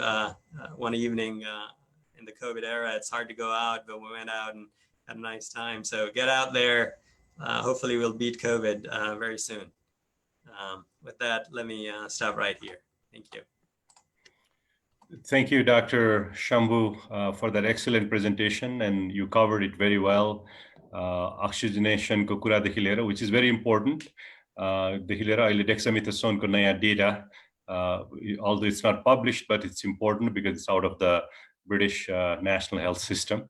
Hopefully, it's more reliable than the previously published Dr. Mehra's data. One thing I wanted to communicate to the viewers and the doctors who are watching is oxygenation is a big thing. We have seen these people crashing and in the hospital as well as in the quarantine, and when they go to the hospital, they are close to the state where you cannot revive them. So as you clearly said, Dr. Shambhu, yo oxygenation को level चाहिँ हेर्न एकदम जरुरी छ. Dr. Shambhuले देखाएको, there's a very narrow window when we can actually make a difference. If that window is passed, it's very difficult to revive the patient. त्यसले गर्दाखेरि कुनै पनि पेशेन्ट हस्पिटलको इमर्जेन्सी रुम अथवा हस्पिटलमा आयो, क्लिनिकमा आयो र कोभिडको सिम्पटम्सहरू छ भने चाहिँ एउटा पल्स अक्सिमेट्रीले, जुन चाहिँ इट्स इजिली अवेलेबल, घर घरमा पनि राख्न सकिन्छ, यो के भन्छ पोर्टेबल पल्स अक्सिमेट्री, त्यसले चाहिँ जाँचेर चाहिँ अक्सिजनेसनलाई चाहिँ मोनिटर गर्नुपर्ने हुन्छ. Like he said, patient may not be feeling hypoxemic, patient may be feeling that he is doing fine, तर उसको अक्सिजन लेभल चाहिँ लो हुन सक्छ. त्यसलाई चाहिँ हामीले we have to be very careful. मैले चाहिँ यो कुरा चाहिँ हाम्रो मन्त्रालयलाई पनि पास गरेर क्वारेन्टाइनहरुमा पनि पल्स अक्सिमेट्रीहरु चाहिँ राखिदिनु पर्यो. कसैले पनि कोभिडको सिम्पटम्स देखायो भने चाहिँ पल्स अक्सिमेट्री जाँच्नु पर्यो भनेर चाहिँ मैले मन्त्रालयलाई पनि अनुरोध गरेको छु, र I'm sure that they will do something about that. So thank you very much for excellent comprehensive presentation. Please stay there for answering questions. We have a lot of questions. We have a lot of viewers. एकपल्ट 130 भन्दा बढी viewer पुगिसकेको थियो, र I don't know if we can manage to answer all the questions. We'll start with the NHRC question and go down the list and try to answer the important questions. यो सुरुको question चाहिँ it's directed to the हाम्रो Dr. Pallaviलाई. हाम्रो सार्थक नेपालले चाहिँ why blinded study is not being done भनेर सोध्नु भएको छ. Dr. Pallavi, you can unmute your microphone. Thank you, sir. Thank you for the question, Sarthak Nepal. So basically, हामीले use गरेको जुन trial मा use हुने drugs छ, these drugs have different modes of administration. जस्तो एउटाको per oral छ भने अर्कोको through infusion, अर्कोको subcutaneous or IV. त्यही भएर basically the blinding is not being done because it's not possible to blind it from the healthcare workers. And Also, since this is a public health emergency trial, I think it is ethically a bit, it's ethically on the gray zone to blind it from the patients. So that is why the blinding is not being done for this particular trial. Okay, thank you, Dr. Pallavi. अनि यो हाम्रो covid plasma study पनि कुरा गऱ्यो भने one arm observation study हो, so there is no question about blinding. And all these studies are being done in Nepal not only for the science. I mean, science is one focus because that is what we want to do being researchers. तर यसको चाहिँ अर्को focus के पनि हो भने service पनि हो, किनभने we don't have drugs, we don't have access. हाम्रो पेशेन्टहरुको चाहिँ यो कोभिड यो सोलिडारिटी ट्रायलको ड्रगको पनि एक्सेस छैन र कन्भलेसेन्ट प्लाज्मा पनि त्यही उद्देश्य हो, कन्भलेसेन्ट प्लाज्मालाई नि एक्सेस गराउनको लागि it has to be done through research because it's not an approved drug for COVID. Nothing is approved for COVID. So that's why we have to do all this through trials. But one of the major purpose is to provide access to these drugs and convalescent plasma for our Nepali patients. यसैमा related question चाहिँ एउटा के छ भने यो question अलिकति clear छैन, cabin मोलिक्युलले चाहिँ execution हुन्छ कि हुँदैन, मेरो विचारले एक्जिक्युसन हुन्छ कि हुँदैन भनेको उहाँले यो all these trials will be executed or not. हाम्रो कोभिड प्लाज्माको चाहिँ अप्रुभल भएर हस्पिटलहरुमा चाहिँ यो सबै नै व्यवस्था भइसकेको छ र any time any patient serious severe र लाइफ थ्रेटनिङ इन्फेक्सनलाई मात्रै अप्रुभ गर्ने भनेको छ रिसर्च। त्यसले गर्दाखेरि यो चाहिँ एफडीए को EU को सबैको नै रेकमेन्डेसन त्यही हो। त्यसले गर्दाखेरि त्यो चाहिँ एक्जिक्युसन स्टेजमा छ। We are ready to execute any time we have patient will start this. अब यो सोलिडारिटी ट्रायल चाहिँ it's in the phase of review. यो रिभ्यू भएर अप्रुभ भइसकेपछि maybe it will take another couple of weeks. त्यसपछि we are expecting it to take off ground also. Thank you for both questions. यसपछि म एउटा अर्को question सोधिहाल्छु, त्यसपछि म डाक्टर नारायणलाई पास गर्छु। यो प्रज्वल धरेलले चाहिँ I think this is related with doctor Gewali. Doctor Gewali yo unmute गर्नुभयो हुन्छ। प्रज्वल धरेलले चाहिँ के सोध्नु भएको छ भने does NHRC have any role in medical education? Is it conducting any research on effectiveness of online classes for medical student? भनेको medical education सम्बन्धी केही स्टडीहरु अहिले भएको छ कि छैन अथवा गर्ने विचार छ कि छैन भनेर चाहिँ उहाँले सोध्नु भएको जस्तो लाग्यो। धरेलजी, अब खास चाहिँ अहिलेसम्म मैले हेरेँ सर मेडिकल एजुकेसनको छुट्टै चाहिँ रिसर्चहरू भएको चाहिँ त्यस्तो हाइलाइट देखिँदैन होइन। अब हामीले त्यसको इभ्यालुएसन गर्दैछौँ, तर अब हामीले अनलाइन पोर्टलमा गएर अब अनलाइन ट्रेनिङ पनि गर्न सुरु गरिसकेका छौँ। त्यसमा मेडिकल एजुकेसन राख्ने भनेर हाम्रो कुरा भइरहेछ। अहिले इथिक्सबाट हामी सुरु गर्दैछौँ। इथिकल ट्रेनिङ चाहिँ जुन गङ्गालालबाट त्यहाँ जुन हामीले एग्रिमेन्ट गर्यो त्यहाँका साथीहरूले चाहिँ हामीलाई इथिक्सको ट्रेनिङ दिनु पर्यो, रिसर्च ट्रेनिङ दिनु पर्यो भन्नुभयो भने उहाँहरूको क्यापासिटी स्ट्रेन्थन गर्नलाई त्यो अनलाइनको लागि हामी सुरु गरिसकेका छौँ र मेडिकल एजुकेसन डिफ्रेन्ट यसमा पार्न सकिन्छ र गर्छौँ नि। र यसलाई चाहिँ अझै इफेक्टिभ के गर्न सकिन्छ हामीले रिसर्च ट्रेनिङको पार्टहरू बढाउँछौँ। Thank you doctor Gewali. Thank you doctor Koirala, Janak दाई। म अब केही अरू क्वेसनहरू सोधौँ। यसै विषयमा डाक्टर प्रदीप गेवाली, तपाईँलाई धेरै धेरै क्वेसनहरू आएको छ NHRCको बारेमा र नेक्स्ट क्वेसन सोधिराख्नु भएको छ एनडी सुवेदीले। उहाँले सोध्नु भएको छ एनडी सुवेदी यस council increasing the scope of institutional review committee. त्यसै सिलसिलामा अर्को क्वेसन आएछ डाक्टर रबा थापाबाट, what are the criteria for IRC recognition? So नेपालमा इन्स्टिट्युटहरूले चाहिँ कसरी चाहिँ आफू IRC रिकग्नाइज भएर कसरी ट्रायलहरू कसरी गर्न सकिन्छ भन्ने बारेमा छोटो केही यसो गाइड गरिदिनुहुन्छ कि? यहाँबाट धन्यवाद एनडी सुवेदी, रबा दिदी, अब सबैलाई धन्यवाद होइन। उहाँ साथी हुनुहुन्छ। अब हाम्रो कस्तो भन्दा NHRCले मलाई पनि भने 51 डिफ्रेन्ट IRC त अलरेडी छ हामीसँग होइन। नेपालको कुनै पनि संस्था जस्तै सरकारी नै हुनुपर्छ भन्ने छैन। एनजिओ लगायतका संस्थाहरू जो छन् तिनले चाहिँ हाम्रो बेसिक क्राइटेरिया पुरा आयो भने IRC को चाहिँ एप्रुभल लिन सक्छ। त्यसको लागि हाम्रो सर्टेन क्राइटेरिया छ, हाम्रो वेबसाइटमा पनि हेर्न सकिन्छ होइन। र त्यसको लागि चाहिँ सर्टेन रिसर्च फेलोहरू डिफ्रेन्ट ब्याकग्राउन्ड, डिफ्रेन्ट पब्लिक हेल्थदेखि लिएर मेडिकल ब्याकग्राउन्ड, नर्सिङ ब्याकग्राउन्डदेखि लिएर डिफ्रेन्ट ब्याकग्राउन्डका हरेक स्पेसियालिटी इन्क्लुडिङ सोसियोलोजिस्ट पनि हामीसँग हुनुपर्छ होइन। ती सबै ब्याकग्राउन्ड भएका चाहिँ फेलोहरू त्यहाँ हुनुहुन्छ भने र त्यहाँ उहाँहरूले चाहिँ इथिकल ट्रेनिङ लिनुभएको छ, रिसर्च ट्रेनिङ लिनुभएको छ भने त्यसलाई चाहिँ इन्स्टिट्युसनलाई हामी दिन सक्छौँ। उसले एप्लिकेसन हाल्छ होइन। तर कन्फिडेन्ट इन्ट्रेस्टको लागि चाहिँ त्यहाँ जस्तो भनौँ कुनै कलेजका प्रिन्सिपल अथवा चाहिँ म्यानेजरहरू चाहिँ त्यसको इथिकल कमिटीमा बस्नु हुँदैन भन्ने छ होइन। अनि उहाँहरूले चाहिँ तपाईँको चाहिँ हामीलाई चाहिँ अफिसियली रिक्वेस्ट लेटर दिनुहुन्छ र त्यसको आधारमा हाम्रो क्राइटेरिया अनुसार हामीले गएर अब्जर्भेसन गर्छौँ, हेर्छौँ र त्यो चाहिँ क्राइटेरिया पुगेपछि हामी दिन्छौँ। एक्सपेन्सन गर्ने नै छ हाम्रो चाहिँ जति आउँछ उहाँहरू हामीले चाहिँ क्यापेसिटी चाहिँ इन्हान्स गर्ने गरी त्यहाँनिर गइरहेको छ, गर्न सक्छौँ। हजुर धन्यवाद। त्यो 7 देखि 15 जनासम्म IRC को मेम्बर चाहिँ बस्ने गरी प्रावधान छ different फिल्डबाट। Thank you so much. त्यसै समय अरू धेरै कुराहरू पनि छन्। अब हुन त यो अहिले डिरेक्टली रिलेटेड छ कि छैन यो कोभिडको बेलामा, तर एउटा सोध्नु भएको छ सृष्टि आचार्यले सोध्नु भएको छ। त्योभन्दा पहिला म यो ल्याबको कुरा गरौँ। डाक्टर तिनैजना प्यानलिस्टलाई एप्रोप्रिएट हुन्छ। सञ्जीव दाले सोध्नु भएको छ, what test are you planning to use to check antibodies? Are you concerned about the reliability, especially in terms of getting false positives? So नेपालमा अहिले एन्टिबडीको टेस्टको चाहिँ यो बारेमा चाहिँ डाक्टर पल्लवीले आज राम्रो भन्छ। ल डाक्टर पल्लवी हजुरलाई। पल्लवी हजुर त्यसमा काम गरिरहेको डिटेल भन्छ। डाक्टर पल्लवी कोइराला।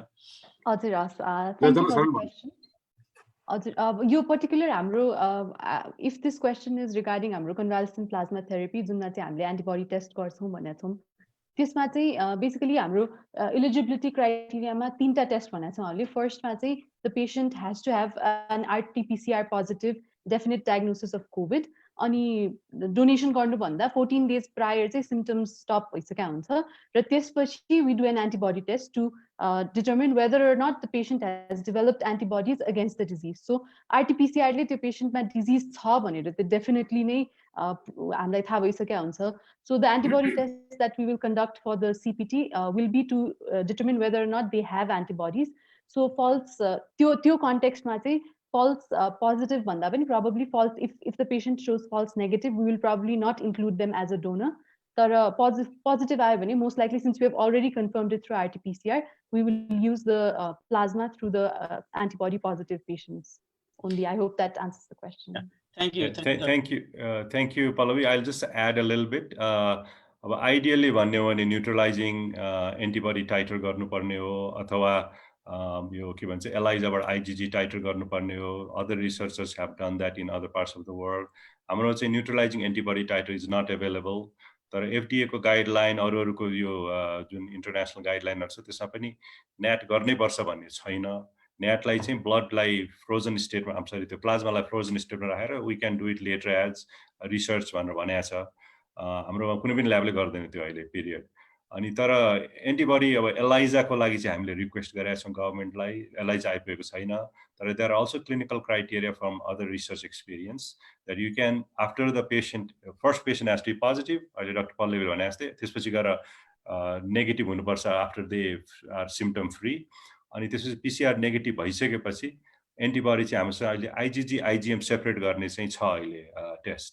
त्यो आइजिजी पोजिटिभ छ भने after 14 to 28 days, that patient is able to be a donor, qualifies for donor, as long as they don't have as long as they fulfill other criteria.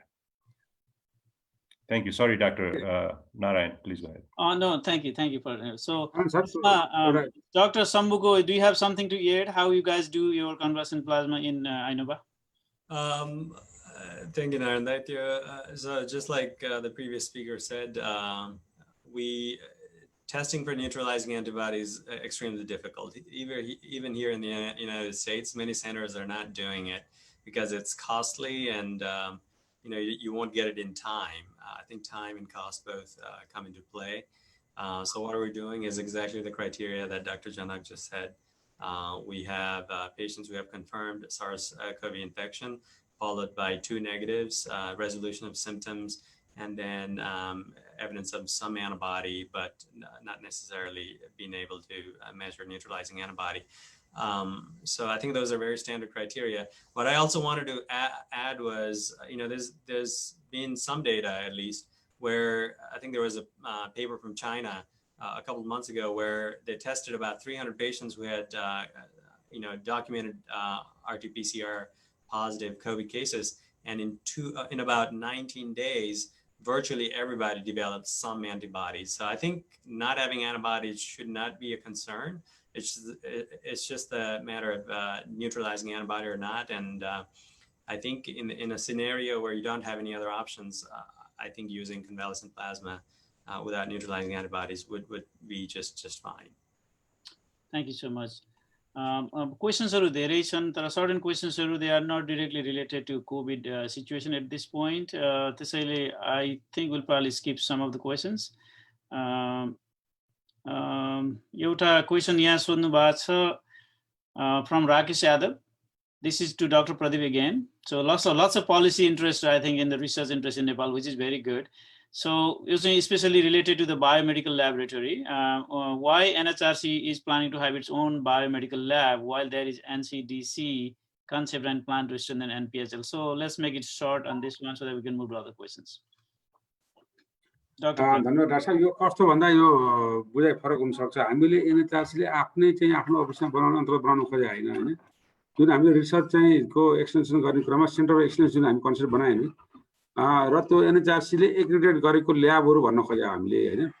र एनएचआरसीले आफै बनाउनु पर्छ भने कि त्यो एनएचआरसीसँग जसमा टियुसँग हामी कोल्याबोरेसन गर्यौं मानौ अथवा एनपिएचसँग भोलि गर्नेछौं अथवा बाहिर गर्नेछौं केयुसँग गर्दैछौं हैन भन्दा त्यो संस्था यस्तो होस् कि त्यसलाई हामीले एनएचआरसी को स्ट्यान्डर्ड अनुसारको त बायोमेडिकल रिसर्च गर्नको लागि चाहिँ तपाईको एक्रिडेट भएको ल्याब होस् कि अहिले त्यसलाई नेपाल सरकारले पनि ओन गरोस् भनेर यसरी चाहिँ हामीले गर्न खोजा हो हैन। त्यो एनएचआरसी को आफ्नै ट्रेड राखेर त्यस्तो गर्न खोजा हैन हामीले हैन। प्लान चाहिँ तपाईको एनएचआरसी ले हामीले चाहिँ जेनेटिक सिक्वेन्स ल्याब अथवा बायोमेडिकल ल्याब चाहिँ रिसर्च गर्न पर्यो भने त्यो ल्याब चाहिँ हाम्रो स्ट्यान्डर्ड ल्याब हो भन्ने खालको चाहिँ एग्रीमेन्ट गरेर गर्न खोजा हो। त्यो सेन्टर अफ एक्सलेन्स जुन हाम्रो कन्सेप्ट छ त्यो आधारमा हामीले गर्न खोजा हो, न कि हाम्रो छुट्टै आफ्नो ल्याब बनाएर त्यो खालको होइन। Thank you so much. So I can ask the next question. It's related with the vent setting. So it's probably Dr. Shambhu can answer this. It's from Muna Basnet Pandey. How vent setting done with single ventilator in multiple patients as setting is different in individual patient? That's a very good question. And you know, it's a very difficult thing to ventilate multiple people with a single ventilator. You got to sedate them very heavily, and you'll invariably have some compromise between, you got to try to have same size people so the settings on the ventilator are going to be good for both of them. But then, you know, if the circuit malfunctions on one side, then you'll have problems on the other side. So that's why although it's been talked a lot, when you have scarce resources, I don't think there's been a widespread use of it. At least here, we never ran out of ventilators, so we never had to do it. But to answer your question, yes, it's going to be difficult. It's doable, but it's probably not ideal. फेरि पनि lab सम्बन्धी antibody सम्बन्धी question आइरहेछ Drona Pande I think Janak दाई I think you probably would be also able to answer the question. Criteria for CST donor antibody question again. What is the push for ELISA test? How much push we are having to the government? Looks like everybody wants to have the ELISA test there. There is, I can shortly answer this. There's a lot of push. It's push from all the के भन्छ यहाँ नेपालीमा विज्ञ भन्छ हैन experts from within Nepal. I've been to those meetings and a lot of people are recommending it. We had multiple meetings at NHRC, at Mantralaya, at EDCD and different places. A lot of push from, you know, new magazine, a lot of push from America and other countries, from experts like Dr. Drona Pandey himself. He has been very active about, you know, talking about this. So thank you for the question. Hopefully some of the people who make decision will also hear this through ANMF website if they are not here right now, or ANMF Facebook.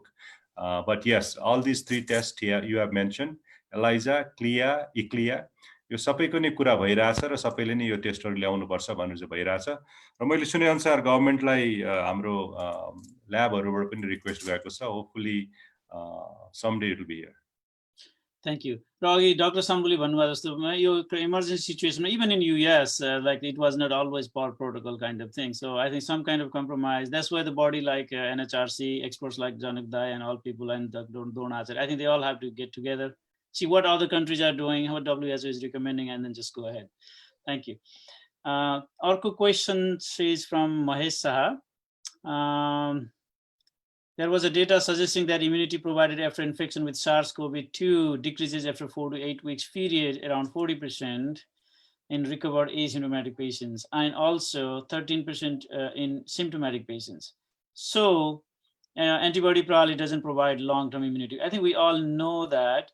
So his question is, okay, I think it's going to go to the vaccine, okay? So is not going to hunt. So I think the answer is because antibody is not protective and people will be at risk of reinfection. So what is going on with the vaccine? म briefly भनिदिन्छु अनि doctor गेवालीले थप्नुहुन्छ। यो vaccine चाहिँ we are watching it very carefully and we are very interested to get the vaccine. As you know, the person who asked question correctly pointed out, यो हाम्रो antibody protection चाहिँ कति long last गर्छ भन्ने कुरा we don't know yet. अब कतिको protective हुन्छ भन्ने कुरा we don't know yet है। त्यसले गर्दाखेरि भ्याक्सिन चाहिँ आइडियल हो र अहिले पनि अब नेपाल जस्तो कन्ट्रीमा त हामीले त अहिले लिमिटेडै छ इन्फेक्सन चाहिँ जम्मा 8600 आउट अफ 3 करोड पपुलेसन भने त धेरै होइन है। त्यसले गर्दाखेरि हामी we want the vaccine as soon as possible. तर भ्याक्सिनको के छ भने थर्ड फेज ट्रायल सबैलाई थाहा भएको कुरा भइरहेछ।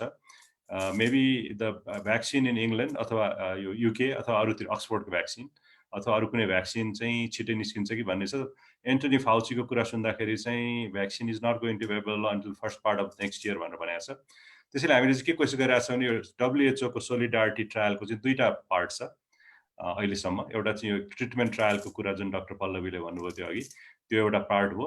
अनि अर्को सेकेन्ड पार्ट चाहिँ भ्याक्सिन ट्रायल छ। त्यो भ्याक्सिन ट्रायलको लागि चाहिँ हामीले चाहिँ साइन अप गर्छौँ। त्यसैले as soon as any vaccine looks promising, WHO will try to acquire that vaccine, or WHO ले लिएपछि we will be on board. That's what we understand. Doctor Gewali के थप्नु छ कि? एकदम ठिक कुरा गर्नुभयो हैन सर। नेपाल सरकारले हाम्रो स्वीकृति दिइसकेको छ हैन भ्याक्सिन पनि गर्ने गरी। र हामीले पहिला WHO कुरा गर्दाखेरि पनि त्यो उहाँहरूले चाहिँ त्यो भ्याक्सिन ट्रायल चाहिँ त्यो आयो भने थर्ड फेजमा हामी जान सक्छौँ भन्ने खालको भएको छ हैन। र त्यो जाँदाखेरि चाहिँ त्यो हामीलाई चाहिँ सहज हुन्छ। त्यो बाटो बनिसकेको छ, कसरी जान्छ हेर्न हामी त्यसमा लागिरहेको छौँ हैन। त्यही नै। Thank you, Dr. Gewali.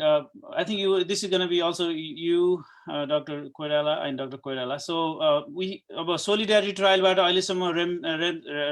remdesivir, we have no access so far. Is that correct in Nepal? Patient is already receiving remdesivir or not? Not so far. छैन। त्यही क्वेसन सोध्दै हुनुहुन्छ। अहिलेसम्म रेमडेसिभिरको एक्सेस भइसकेको छैन। अब डिफ्रेन्ट कम्पनीहरू आइसकेका छन् हैन, जस्तै बङ्गालीहरू अरू कम्पनीहरू आएको छ। हामीलाई चाहिँ किन जसरी रिसर्च गरिदिनुहोस् भनेर आउनुभयो कि हैन। पछि हामीले के भन्नु यो त WHO सोलिडारिटी ट्रायलभित्र पर्ने हुनाले त्यो उसले नै पठाएको औषधि उसले त्यो कम्पनीबाट आउँछ हैन, हामीलाई फ्री अफ कस्टमा आउँछ। त्यसकारण यो चाहिँ कम्पनी रेजिस्ट्रेसन क्रममा छैन। त्यसो भएर होला क्वेसन सोध्नेले he is asking this question. This recovery ट्रायलको हिजो मात्रै जुन 2-3 दिन अगाडि मात्रै डेटा जुन युकेबाट आयो, डेक्सामेथासोनको लागि के छ, के रुल छ हाम्रोमा? Are we able to use dexamethasone? अहिले डेक्सामेथासोनको कुरा चाहिँ चलेको छ, हामीले गर्ने भनेर फाइनल गरिसकेका छैन। त्यही हैन डाक्टर पल्लवी जानकार छ। म यो डेक्सामेथासोन र यो रेमडेसिभिरको चाहिँ इन्डिकेसनै फरक हुन्छ कि। त्यसले गर्दाखेरि अब डेक्सामेथासोन जुन आज अहिले रिकभरी ट्रायलबाट अघि डाक्टर शम्भुले ब्रिफली टच गर्नुभएको थियो, त्यो फुल्ली पब्लिस भइसकेको छैन। तर अब यो जुन प्रिलिमिनरी डेटा एनालिसिसबाट आएको हुनाले आएकोमा चाहिँ डेक्सामेथासोन इज हेल्पफुल भनेको छ। तर if you look at the data, यो चाहिँ सिभियर र लाइफ थ्रेटनिङ इन्फेक्सन भनेपछि भेन्टिलेटरमा भएको पेसेन्ट र सिभियरली सिक पेसेन्टहरूलाई चाहिँ जसलाई चाहिँ साइटोकाइन स्टोर्म भइसकेको छ, तिनीहरूलाई डेक्सामेथासोन काम लाग्छ। अर्ली स्टेजमा चाहिँ डेक्सामेथासोन चाहिँ इज नट रेकमेन्डेड। के हुन्छ भने कुनै पनि भाइरसको इन्फेक्सनमा, कोरोना भाइरस SARS-CoV-2 होस् अथवा अरू भाइरस इलनेस होस्, if you give steroids the viral infection will be out of control, it will go haywire. त्यसले गर्दाखेरि दिनु हुँदैन अर्ली स्टेजमा। अर्ली स्टेजमा दिने चाहिँ एन्टिभाइरल नै हो, रेमडेसिभिर होस्, लोपिनाभिर, रिटानाभिर होस् अथवा अरू जुन प्रुभन छ त्यो फेभिपिराभिर होस्, त्यो सबै चाहिँ अर्ली स्टेजमा दिने हो so that you protect them from going into cytokine storm. Cytokine storm भइसकेर सिभियरली इल भइसकेको छ, ARDS भइसकेको छ, भेन्टिलेटरमा जानु परेको छ, त्यो पेसेन्टलाई चाहिँ डेक्सामेथासोन सिभियर स्टेजमै गर्दाखेरि चाहिँ मोर्टालिटी घट्छ भनेर चाहिँ यो रिकभरी ट्रायलले देखाएको हुनाले त्यो पेसेन्टहरूमा आइदर डेक्सामेथासोन और अदर टाइप्स अफ स्टेरोइड्स ले चाहिँ सप्रेस गर्ने यो इम्युनोमोड्युलेटरीहरूले चाहिँ सप्रेस गर्ने हो। Thank you. Exactly. Dr. Nanakle Bandhavaya. So I think WHO actually came out with a warning that next day after the press release from recovery and said, be careful about use of dexamethasone, in patients where it may not be appropriate, because suppressing the immune system not only proliferates the virus, but also, bacterial superinfection are the problem when I was talking about. Data is only for severe cases.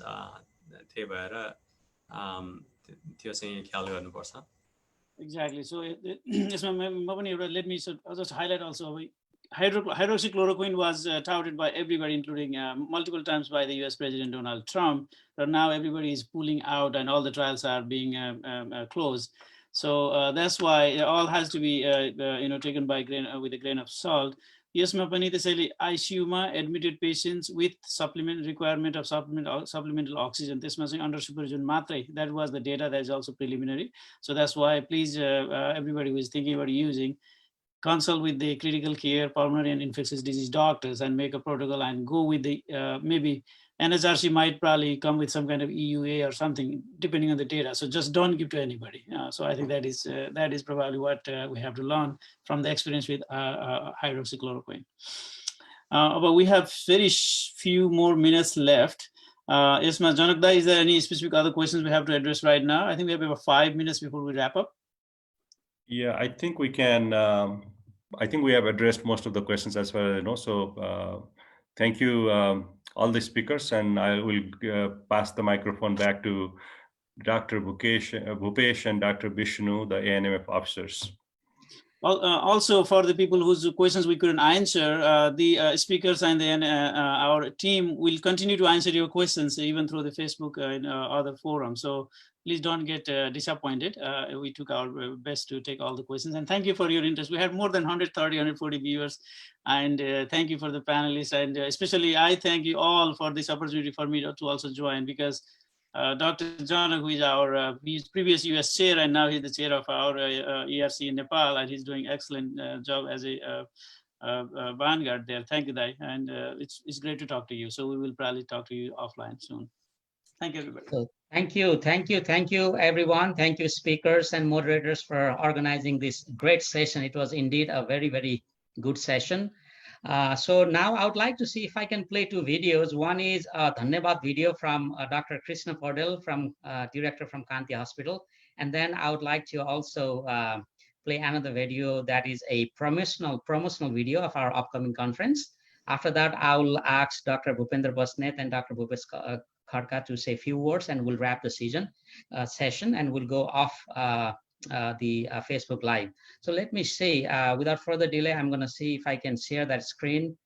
Last time we didn't play, but I'm hoping this would give some sound right now. So let's see. My sincere gratitude to all the friends of America Nepal Medical Foundation for supporting personal protective equipments for Kanti Children's Hospital. In fact, Kanti was the first hospital which received PPE from you all, and that has been a very, very helpful at the time of crisis in this hospital. We on behalf of all the hospital family, my sincere thanks and appreciation to all of you.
यति भन्दै म अब Dr. Bhupendra Basnetलाई केही if you say few words, I would invite you, Dr. Bhupendra Basnet, then the conclusion remarks by our president, Dr. Bhupesh Kharka. Dr. Bhupendra Basnet. Thank you, Dr. Vishnu. It was an excellent presentation. Thank you all presenter, panelists, Dr. Pradeep. Excellent job. सबैलाई धन्यवाद छ। हामी फेरि पनि अर्को हप्ता भेट्छौँ। धन्यवाद। Dr. Bhupesh. Hazur, namaste. Thank you so much for all the speakers for your time, excellent presentations. Thank you, Vishnu, for running the show really nicely. Dr. Jana Koirala raw Dr. Narayan Dharelलाई धेरै चाहिँ धन्यवाद moderate गरिदिनु भएकोमा। अब 2-4 वटा question अलिअलि बाँकी छन् फेसबुकमा मैले त्यो पोस्ट गरिन च्याटमा। त्यो हाम्रो ANMF US को फेसबुक पेजमा गएर स्पिकर्सहरूलाई एकतालि हेरेर एन्सर गरिदिनु होला भनेर विनम्र अनुरोध गर्छु। अनि अब यसलाई र्याप अप गरौँ। अब जाँदै फेरि पनि जुलाई 11 राति हाम्रो कन्फरेन्स हुँदैछ 8 PM इस्टर्नबाट। त्यो चाहिँ नेपालको असाढ 28 गते बिहान 5:45 बजेबाट सुरु हुन्छ। यो यहाँहरू सबैलाई चाहिँ आमन्त्रण गर्छौँ। धेरै जसो कुराहरू चाहिँ हाम्रो 6 बजे पछाडि 6:30 बजे पछाडि नेपाली टाइमबाट चाहिँ सुरु हुन्छ। सुरुको क्लोज सेसन चाहिँ 5:45बाट सुरु हुन्छ। त्यो भएर यहाँलाई सबैलाई चाहिँ निमन्त्रणा गर्दै बिदा हुन्छु। Thank you. अब म लाइभ स्ट्रिमबाट बिदा हुन्छु। हामी जुममा भेटौँ है त।